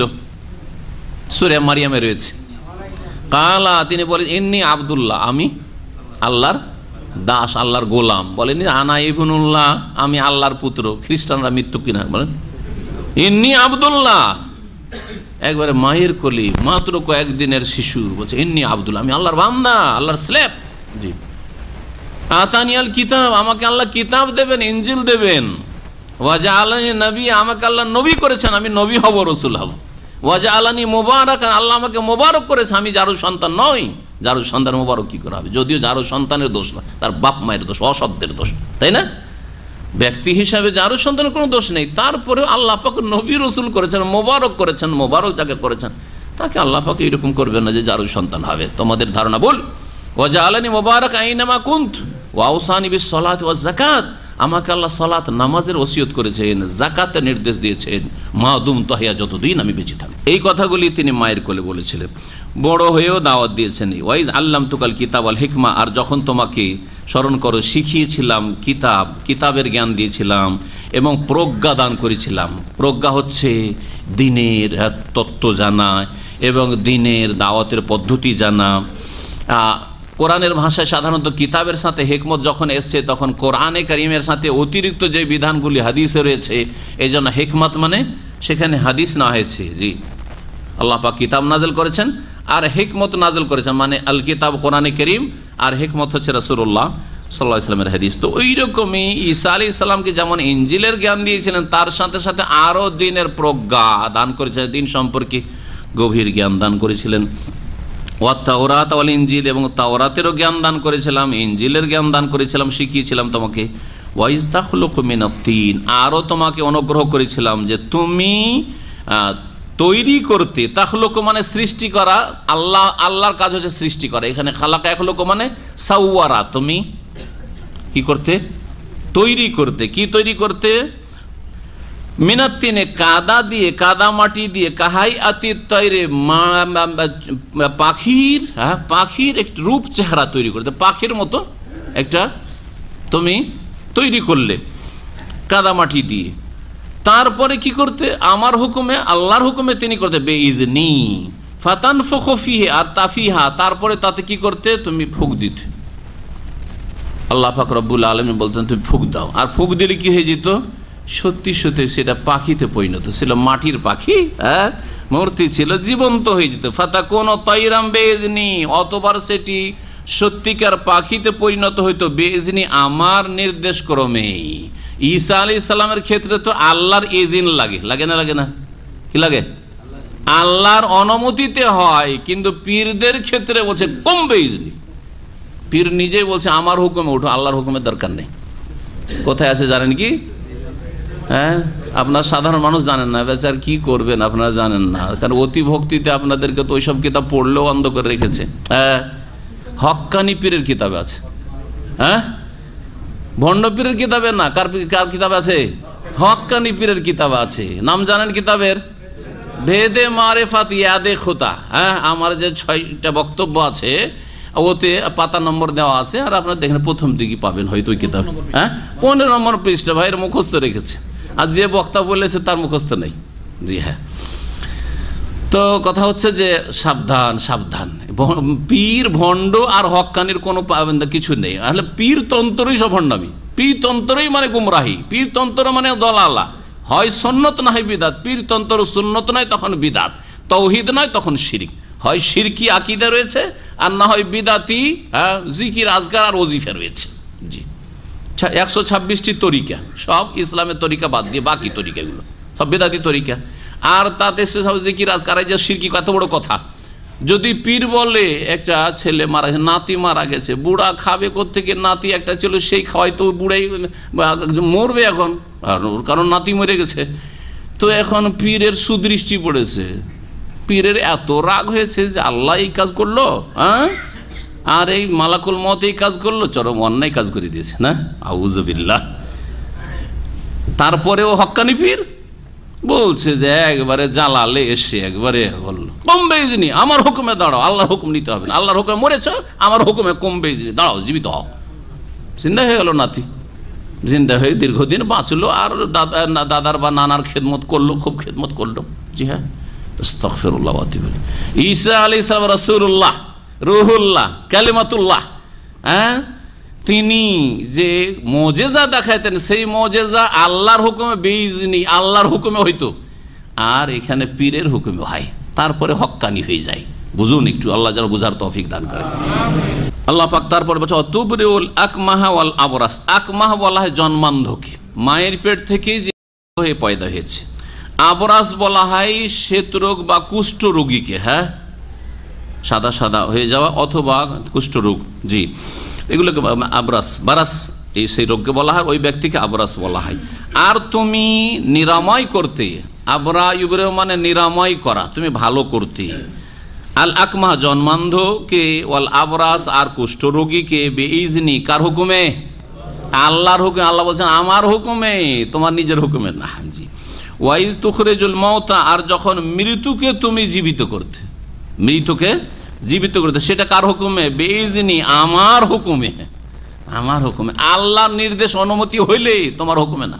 ওয়াইজ কাফাফতু বানি ইসরাইল আনকার, যখন তোমাকে রক্ষা করেছিলাম বনি ইসরাইল, যখন আমি দূরে রেখেছিলাম বনি ইসরাইলকে, মানে ইহুদিদেরকে তোমার থেকে, অর্থাৎ তোমাকে বনি ইসরাইলের ইহুদিদের অনিষ্ট থেকে রক্ষা করেছিলাম। ঈসা আলাইহিস সালামকে হত্যা করার জন্য যখন ইহুদিরা ঘেরাও করলো, তখন আল্লাহ কি করলেন? রক্ষা করলেন না? ওই দিকে ইঙ্গিত করেছেন। এবং এইরকম যখনই ক্ষয়ক্ষতি করার চেষ্টা করেছে বনি ইসরাইল, এই ইহুদিরা, বদ প্রকৃতির লোকেরা, তখন আল্লাহ তার হেফাজত করেছেন, সেদিকে ইঙ্গিত করেছেন। এই যে তাহম বিল বাইয়িনাত, যখন সুস্পষ্ট দলিল প্রমাণ নিয়ে তাদের কাছে এসেছিলে তুমি, ফাকাল আল্লাযিনা কাফারু মিনহুম, এবং ইসরায়েলদের কাফেররা বলেছিল, ইন হাযা ইল্লা সিহরুম মুবিন, এ তো স্পষ্ট জাদু ছাড়া আর কিছু না। ওয়াইজ আওহাইতু ইলাল হাওয়ারিয়িন, আর স্মরণ করো যখন তোমার সাথী সঙ্গীদেরকে, নবী সাল্লাল্লাহু আলাইহি ওয়াসাল্লামের সাথীদেরকে সাহাবা বলা হয় বা সাহাবী বলা হয়, আর ঈসা আলাইহিস সালামের সাথীদেরকে হাওয়ারি তার বহু বচন হচ্ছে হাওয়ারিয়ুন বা হাওয়ারিয়িন। হাওয়ারিদেরকে যখন ওহী করেছিলাম, আল্লাহ ওহী করেছেন হাওয়ারিকে, তো নবীর কাছে ওহী আসে, হাওয়ারির কাছে কি করে ওহী আসলো? এই ওহীর একটি অর্থ হচ্ছে যে আমি তাদের অন্তরে এই কথাগুলি সৃষ্টি করে দিয়েছিলাম। এলহাম যেটাকে বলা হয়, অন্তরে কোনো কথা চলে আসা যে আমি এরকম করব, এটার নাম এলহাম। এক জায়গায় আপনি বিব্রত, কি করব না করব, আল্লাহর কাছে সাহায্য চাইলেন, মনে একটা সংকল্প চলে আসো, না এটাই করি, সিদ্ধান্ত চলে আসো, এর নাম হচ্ছে এলহাম। জরুরি না যে আপনি জানবেন স্বপ্নযোগে অথবা কোনোভাবে জানবেন, কেউ এসে আপনাকে বলবে এটা করো, না না না, মনে যেটা আসছে আল্লাহর কাছে সাহায্য চাওয়ার পরে সেটা হচ্ছে এলহাম। তো এই এলহামের অর্থে ওহী ব্যবহার করা হয়েছে। আর না হইলে ওহী করেছিলেন হাওয়ারিদেরকে, মানে ঈসা আলাইহিস সালামকে ওহী করেছিলেন যে তুমি তোমার হাওয়ারি সাথী সঙ্গীদেরকে জানিয়ে দাও, এই হচ্ছে অর্থ। আমি যখন হাওয়ারির উদ্দেশ্যে ওহী করেছিলাম, মানে ঈসা তোমাকে বলেছিলেন যে তোমার সাথীদেরকে বলে দাও আন আমিনু বি, যে আমার প্রতি ঈমান নিয়ে আসো, ওবে রাসূলি, আমার রাসূল ঈসা আলাইহিস সালামের প্রতি ঈমান নিয়ে আসো। কালু, তখন এই তোমার সাথী সঙ্গীরা বলেছিল আমান্না, আমরা বিশ্বাস স্থাপন করলাম, ওয়াশহাদ, আর হে আল্লাহ তুমি সাক্ষী থাকো, বেআন্নানা মুসলিমুন, আমরা হচ্ছি মুসলিম আত্মসমর্পণকারী। তার ঈসা আলাইহিস সালামের সত্যিকার অনুসারী তারাও কে ছিলেন? মুসলিম ছিলেন। আর আল্লাহর দিন হচ্ছে ইসলাম, ঈসা আলাইহিস সালামের দিনও ছিল ইসলাম। কিন্তু যখন সেই ধর্মকে বিকৃত করে দিল, তৌহিদের ধর্মকে তারা তৃতীয়বাদে রূপান্তরিত করে দিল, শিরক কুফরি ধর্ম, মন গড়া ধর্ম, আর তাদের আসমানি কিতাবকে যখন বিকৃত করলো, তখন তাদের নাম খ্রিস্টান হইল, কারো নাম ইহুদি হইল, কারো নাম আর কি। ইজ কালাল হাওয়ারিয়ুন, আর স্মরণ করো যখন হাওয়ারিগণ বলেছিলেন ইয়া ঈসা ইবনে মারইয়াম, হে মারইয়াম পুত্র ঈসা, হাল ইয়াস্তাতিউ রাব্বুকা, আপনার রব কি পারবেন এটা করতে, আইয়ুনাজ্জিলা আলাইনা মাইদাতাম মিনাস সামা, যে আকাশ থেকে আমাদের উদ্দেশ্যে খাদ্য ভরা খাঞ্চা নামিয়ে দেবেন। দস্তরখান, মাইদা এমন দস্তরখানকে বলা হয় যে দস্তরখানে খাবার ফুল থাকে, ভরপুর থাকে। অনাহার ছিল, খাদ্যের অভাব ছিল, এই দিক থেকে পার্থিব একটা উদ্দেশ্য ছিল তাদের। আর আরেকটি ছিল যে আমরা যদি চোখে দেখতে পাই যে আল্লাহ আসমান থেকে আমাদের জন্য খাবার নামিয়ে দিলেন, তো আমাদের ঈমান ইয়াকিন আরও বৃদ্ধি পাবে। এই দুটো উদ্দেশ্য ছিল। তারা কোনো বেয়াদব ছিল না, তাদের কোনো অসৎ উদ্দেশ্য ছিল না, যেমন তাফসীরকাররা বলেছেন। ঈসা আলাইহিস সালাম এই কথা শোনার পরে ইত্তাকুল্লাহ, তোমরা আল্লাহকে ভয় করো। কোন কথা বলছো যে আসমান থেকে আল্লাহকে খাবার দেবেন আমাদেরকে, খেটে খাও। আরে খেটে খাওয়াটা অনেক ভালো, ফ্রি বসে থেকে খাওয়ার চাইতে মেহনত করে খাওয়া অনেক ভালো। এই জন্য তিনি বললেন ঈসা আলাইহিস সালাম হাওয়ারিদেরকে যে ইত্তাকু, আল্লাহকে ভয় করো, ইন কুনতুম মুমিনিন, তোমরা যদি বিশ্বাসী হয়ে থাকো। এইটা কেন চাইলে কি বিশ্বাস করো না তোমরা যে দেখবে আসমান থেকে খাবার নামছে তাহলে বিশ্বাস করবে নাকি? তখন তারা বলল কালু, তারা বলল নরিদু আন্না আকলামিন, আমাদের এক উদ্দেশ্য হচ্ছে আমরা কিছু তার থেকে খাবো, আল্লাহর শুকরিয়া আদায় করব, আমাদের খিদা দূর করব, কারণ অভাব, আর্থিক অভাব রয়েছে। ওয়া তাতমাইন্না কুলুবুনা, এবং আমাদের অন্তরে যাতে করে প্রশান্তি হয়, বিশ্বাস আরো বাড়ে। যেমন ইব্রাহিম আলাইহিস সালাম আল্লাহকে কি বলেছিলেন? রব্বে আরেনি কাইফা তুহিল মাউত, আল্লাহ আমাকে দেখাও কেমন করে তুই মৃতকে জীবিত করে, একটু দেখি। আল্লাহ কি বলেছিলেন? আওয়ালাম তুমিন, বিশ্বাস করো না? সূরা বাকারাতে রয়েছে।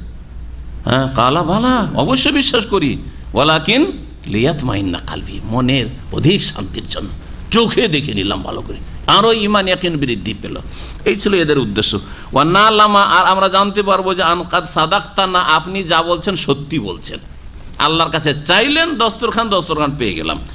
ওয়া নাকুনা আলাইহি মিনাশ শাহিদিন, আর এই বিষয়টির ওপর, এই দস্তরখান দেখলাম আর খেলাম, এর ওপর আমরা সাক্ষী থাকবো। কালা ঈসা ইবনে মারইয়াম পুত্র ঈসা আলাইহিস সালাম আল্লাহর কাছে দরখাস্ত করে দোয়া করে, আল্লাহুম্মা, হে আল্লাহ, রব্বানা আনজিল আলাইনা মাইদাতাম মিনাস সামা, হে আমাদের প্রতিপালক, আমাদের উদ্দেশ্যে আকাশ থেকে আপনি খাদ্য ভরা খাঞ্চা নামিয়ে দেন। তাকুনু লানা ঈদান, সেই দিনটি আমাদের জন্য একটি উৎসবের মুহূর্ত হবে, উৎসবের দিবস হবে। লি আউয়ালিনা, আমাদের পূর্বের লোকের জন্য, ওয়া আখিরিনা, আর পরবর্তী লোকের জন্য, ওয়া আয়াতাম মিনকা, তোমার পক্ষ থেকে তোমার কুদরতের ক্ষমতার বহিঃপ্রকাশ হবে, একটি নিদর্শন হবে। ওয়ারযুকনা, আর আমাদেরকে উপজীবিকা রিজিক দান করো, আনতা খায়রুর রাজিকিন, তুমি উত্তম রিজিক দাতা। কাল আল্লাহ, তখন আল্লাহ পাক ঈসা আলাইহিস সালামকে বলে, ইন্নী মুনাজ্জিলুহু আলাইকুম, আমি অবশ্যই তা নামিয়ে দেব তোমাদের উদ্দেশ্যে, কিন্তু শুনে রাখো একটি, শাসানি শুনে রাখো, দমক। ফামাই ইয়াকফুর বাদু মিনকুম, এই দস্তরখান আল্লাহর আসমানি দস্তরখান থেকে এই নিয়ামত বিনা মেহনতের বসে থেকে খেতে পাবে আর চোখে দেখতে পাবে, সচক্ষে দেখে নিবে আল্লাহ পাকের এই কুদরতের বহিঃপ্রকাশ।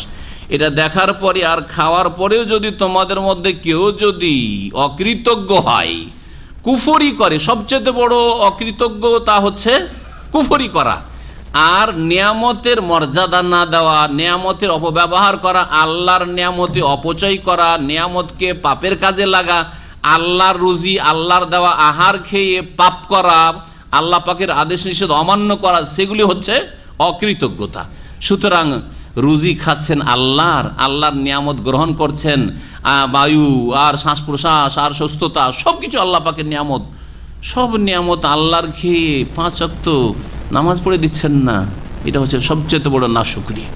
এই জন্য এই নাশুকরি করলে ইমান থাকে না, ইসলাম থাকে না। এইরকম যে কোনো পাপ করা আর পাপের কাজে ধন সম্পদ ব্যয় করা অথবা হারাম উপায়ে উপার্জন করা, এগুলি হচ্ছে নাশুকরি, অকৃতজ্ঞতা। তোমাদের মধ্য থেকে কেউ যদি নাশুকরি করে, ফাইন্নি ওয়াযযিবুহু আযাবান, তাহলে তাকে আমি এমন শাস্তি দেব, লা ওয়াযযিবুহু আহাদাম মিনাল আলামিন, বিশ্বজাহানের কাউকে এরকম আযাব দিইনি, এত শাস্তি দেব। চোখে দেখে নিলে তারপরেও কুফরি, তারপরে পাপ, তারপরে অন্যায়, তাহলে কঠোর শাস্তি দেবো। এখন চিন্তা করো, দস্তরখান নেবে আর তারপরে সোজা পথে চলবে, আর নাকি দস্তরখান দিলাম না আর কিছু ভুল ভ্রান্তি নাশুকরি হইলে আমি মাফ করব, কোনটা বেশি ভালো? দেখ বালা মুসিবত না আসে, কি জানি এত আরামের খেয়ে দিয়ে যদি গুনাহ হয়ে যায় তার বাঁচতে পারবো না, ধ্বংস করে দেওয়া, দুনিয়া আখেরাত ধ্বংস, ঠিক না? আল্লাহ পাক আর বলেননি যে দস্তরখান দেওয়া হইল কি হইল না। অধিকাংশ তাফসীরকাররা কিসসা বয়ান করেছেন যে দস্তরখান নেমেছিল আর এই ফিরি খাবার তারা খেয়েছিলেন, হ্যাঁ, আর এরকম বিভিন্ন কিসসাগুলি তাফসীরে কিতাবাতিতে বর্ণনা করা হয়েছে। কিন্তু গবেষক মুফাসসিরিনগণ বলছেন যে দস্তরখান আসমান থেকে নামানো হয়েছিল কিনা আর তাদেরকে খাবার দেওয়া হয়েছিল কিনা এই সম্পর্কে যেহেতু কোনো একটি আয়াতে ইঙ্গিত পর্যন্ত নেই আর কোনো একটি হাদিসও নেই, সুতরাং তাদের দস্তরখান দেওয়া হয়েছে না হয়েছে কোনোটাই বলা যাবে না, আল্লাহু আলাম। শেখ আব্দুর রহমান নাসির আস-সাদি, শেখ ইবনে উসাইমিন রাহিমাহুল্লাহর উস্তাদ, এবং তাফসীর সাদি যে খুব প্রসিদ্ধ আর সহিহ আকীদার তাফসীর রয়েছে, তাতে তিনি এই কথাই বলেছেন। এইটি হচ্ছে গবেষণামূলক কথা যে দস্তরখান দেওয়ার কোনো দলিল প্রমাণ নেই, বরং তারা ভয় পেয়ে গেছিল যে কি জানি যে দস্তরখান নেওয়ার পরে হক আদায় না করতে পারে আল্লাহর তো এমন আযাব দেবেন যে এই আযাব কোনো জাতিকে দেওয়া হয়নি আর দেওয়া হবেও না, তো এত আযাব নেব না, আমরা দস্তরখান নেব না, হয়তো এইটাই সম্ভাবনা বেশি, আল্লাহ ভালো জানেন। তারপরে ঈসা আলাইহিস সালামকে কিয়ামতের দিনে আল্লাহ পাক জিজ্ঞাসাবাদ, ওয়াইদ ক্বালাল্লাহু ইয়া ঈসা ইবনে মারইয়াম, স্মরণ করো যখন আল্লাহ পাক বলবেন যে হে মারইয়াম পুত্র ঈসা, আ আনতা কুলতা লিন-নাস, তুমি কি মানব জাতিকে বলেছিলে ইত্তাখিযুনি ওয়া উম্মিয়া ইলাহাইন মিন দুনিল্লাহ, আমাকে আর আমার মাকে আল্লাহর সাথে আর 2 উপাস্য সাব্যস্ত করিও? কারণ খ্রিস্টানরা অধিকাংশই কি এই 3 খোদাই 3 এলাহি বিশ্বাসী, তৃতীয়বাদে, আল্লাহ, মারইয়াম মেরি আর জিসাস ক্রাইস্ট, ঈসা আলাইহিস সালাম। তো এই 3টাই তাদের খোদা। আল্লাহ পাক রব্বুল আলামিন এই খ্রিস্টান জগৎ সম্পর্কে যারা ধর্মকে তাদের বিকৃত করেছে, যে ধর্ম আল্লাহ নাজিল করেছেন ঈসা আলাইহিস সালামের ওপর, এবং তাদের মন গড়া ধর্ম তারা রচনা করেছে কাটছাঁট করে, কিয়ামতের দিনে জিজ্ঞেস করবেন যে তুমি কি এই খ্রিস্টান মানুষদেরকে বলেছিলে ইত্তাখিযুনি ওয়া উম্মিয়া ইলাহাইন মিন দুনিল্লাহ, আল্লাহর সাথে আমাকে আর আমার মাকেও উপাস্য বানিয়ে নিও আর পূজা করিও? কালা, ঈসা আলাইহিস সালাম বলে সুবহানাক, হে আল্লাহ তুমি পাক পবিত্র, তুমি একক, তোমার কোনো শরীক নাই, কখনো এটা হতে পারে মা ইয়াকুনু লি আন আকুলা মা লাইসা লি বিহা, সরাসরি এই কথা বললেন না আমি বলিনি, কারণ আল্লাহ তো বেশি জানছেন, বরং আদবের সাথে বলছেন। একজন আপনাকে জিজ্ঞেস করছে তুমি এরকম কথা বলেছো, না আমি বলিনি, এটা তো বেয়াদবি আছে, কিন্তু যদি বলেন যে এটা কেমন কথা, আমার দ্বারা এই কথা বলা হইতে পারে, নমনীয়তা আছে না নেই? আমি কি এরকম কথা বলতে পারি স্যার, ঠিক না? না আমি বলিনি, পার্থক্য আছে। ঈসা আলাইহিস সালাম এই কথা বলবেন, না না না আমি বলিনি, এই কথা বলবেন না, আদবের সাথে বলবেন দেখেন কত সুন্দর কথা। এতে কথার আদব শেখানো হয়েছে কোরআনে কারীম। আল্লাহ পাক বলছেন যে ঈসা আলাইহিস সালাম বলবেন মা ইয়াকুনু লি আন আকুলা মা লাইসা লি বিহাক, আমার জন্য উচিত নয় যে এমন কথা বলবো যেটা আমার অধিকার না। এটা বলা আমার অধিকারই নেই যে আমার উপাসনা করি, আমার মায়ের উপাসনা করিও। কি করে বলতে পারি না হক কথা, অন্যায় কথা? ইন কুনতু কুলতুহু, হে আল্লাহ যদি আমি বলে থাকি, ফাকাদ আলেম তাহ, তাহলে তুমি জানো। তাআলা মাফি নাফসি, হে আল্লাহ আমার মনের কথা তুমি সব জানো। ওয়ালা আলা মাফি নাফসিক, আল্লাহ তোমার মনে কি আছে আমি জানি না, কেন আমাকে জিজ্ঞাসা করছো? আল্লাহ আমি তো এই পাপ করিনি, আমি তো এই অন্যায় কাজ করিনি, আমি তো এই শিরক কুফরি করতে বলিনি তাদেরকে। ইন্নাকা আনতা আল্লামুল গায়ব, নিঃসন্দেহে তুমি গায়েব অদৃশ্য সম্পর্কে মহাজ্ঞানী। মা কুলতু লাহুম, হে আল্লাহ তাদেরকে আমি বলিনি এমন কোনো কথা, একমাত্র তাই বলেছি ইল্লা মা আমারতানি বিহি, যার তুমি আমাকে নির্দেশ দান করেছো। কি? আনে বদুল্লাহ রব্বি ও রব্বাকুম, তোমরা এক আল্লাহর ইবাদত করো যিনি আমারও রব এবং তোমাদের রব। এ কথা বললেন না যে আবি আমার বাপ, বললেন কি রব্বি। তো বাপ কি আবার রব বলবে নাকি? যদি পিতাই হয়, আল্লাহ ঈসা আলাইহিস সালামের পিতা হয়, তো রব বলবেন না? কখনো না। তো কত মিথ্যুক তাহলে এই খ্রিস্টান জগৎ। আনেবুদুল্লাহ রব্বি ও রব্বাকুম, এক আল্লাহর ইবাদত করো, রব্বি যিনি আমারও প্রতিপালক আর তোমাদেরও প্রতিপালক। ওয়া কুনতু আলাইহিম শাহিদা, হে আল্লাহ আমি যতদিন ছিলাম তাদের মাঝে ততদিন আমি সাক্ষী ছিলাম। মা দুমতু ফীহিম, যতদিন তাদের মাঝে ছিলাম। ফালাম্মা তাওয়াফাইতানি, যখন তুমি আমাকে গ্রহণ করেছো মানে উঠিয়ে নিয়েছো, যখন আমি আকাশে চলে এসেছি আমাকে উঠিয়ে নিয়েছো। কুনতা আনতার রাকিব আলিম, তখন তুমি তাদের পর্যবেক্ষক, তুমি তাদের পর্যবেক্ষক, আমি খবর রাখি না।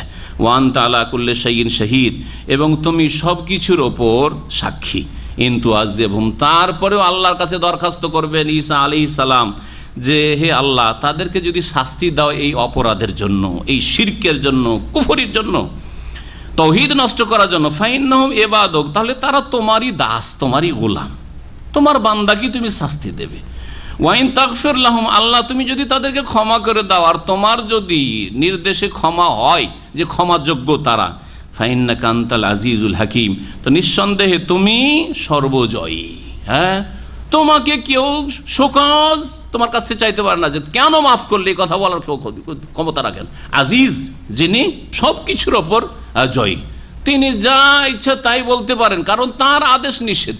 তিনি যদি ক্ষমা করে দেন, কার বলার অধিকার আছে যে কেন তাকে ক্ষমা করা হলো? তোমার অধিকারটা কোথায়? আমার বান্দা, তোমার কি? তোমার বান্দা, আমার বান্দা, আমি কাকে ক্ষমা করলাম আর কাকে ক্ষমা করলাম না। হ্যাঁ, তারপরে আল্লাহ জুলম করবেন না, আল্লাহ পাকে নীতিমালা রয়েছে, এই না যে আল্লাহ কাফের মুশরিককে মাফ করে দেবেন। ওয়াইন তাগফির ফাইন্নাকা আনতাল আজিজুল হাকিম, এবং তুমি প্রজ্ঞাবান, তোমার হেকমতে প্রজ্ঞায় যদি থাকে ক্ষমা, তাহলে ক্ষমা হবে।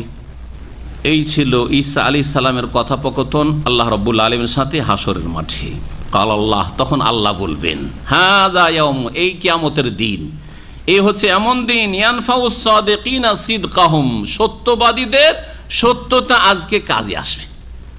যারা সত্যবাদী অর্থাৎ সত্য দিন পালন করেছে, তাওহীদের দিন পালন করেছে, সুন্নতের দিন পালন করেছে, শিরকের মিথ্যা ধর্ম থেকে বেঁচে থেকেছে, বিদআতের মিথ্যা ধর্ম থেকে বেঁচে থেকেছে, মানুষের তৈরি করা মতবাদ থেকে বেঁচে থেকেছে, যারা সততা অবলম্বন করেছে আদান প্রদানের ক্ষেত্রে, লেনদেনের ক্ষেত্রে, এবং মিথ্যা থেকে বেঁচে থেকেছে, তাদের এই ঈমান আমল কাজে আসবে। লাহুম জান্নাত, তাদের জন্য জান্নাত সমূহ রয়েছে, তাজরি মিন তাহতিহাল আনহার, যেগুলো নিম্নদেশ হয়ে নহর সমূহ প্রবাহিত হবে, খালিদিনা ফিহা, সেখানে তারা চিরকাল জান্নাতে বসবাস করবে, আবাদান, সর্বদা। রাদিয়াল্লাহু আনহুম, আল্লাহ তাদের উপর রাজি হয়ে যাবেন, ওয়া রাদু আনহু, তারাও আল্লাহর নিয়ামত অনুগ্রহ পেয়ে জান্নাত পেয়ে সন্তুষ্ট হয়ে যাবে।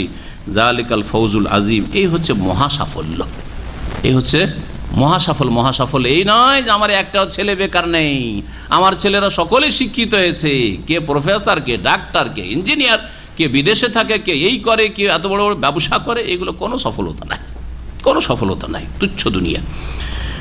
লিল্লাহি মুলকুস সামাওয়াতি ওয়াল আরদ, আসমান এবং জমিনের সার্বভৌমত্ব মালিকানা একমাত্র আল্লাহর জন্য। ওমা ফিহিন্না, এবং এই সবের মাঝে যা কিছুই রয়েছে তার মালিকানা একমাত্র আল্লাহ রাব্বুল আলামিনের। ওয়া হুয়া আলা কুল্লি শাইইন কাদির, এবং তিনি সব কিছুর ওপর ক্ষমতাবান, কাদির। ওয়া হুয়া আলা কুল্লি শাইইন কাদির।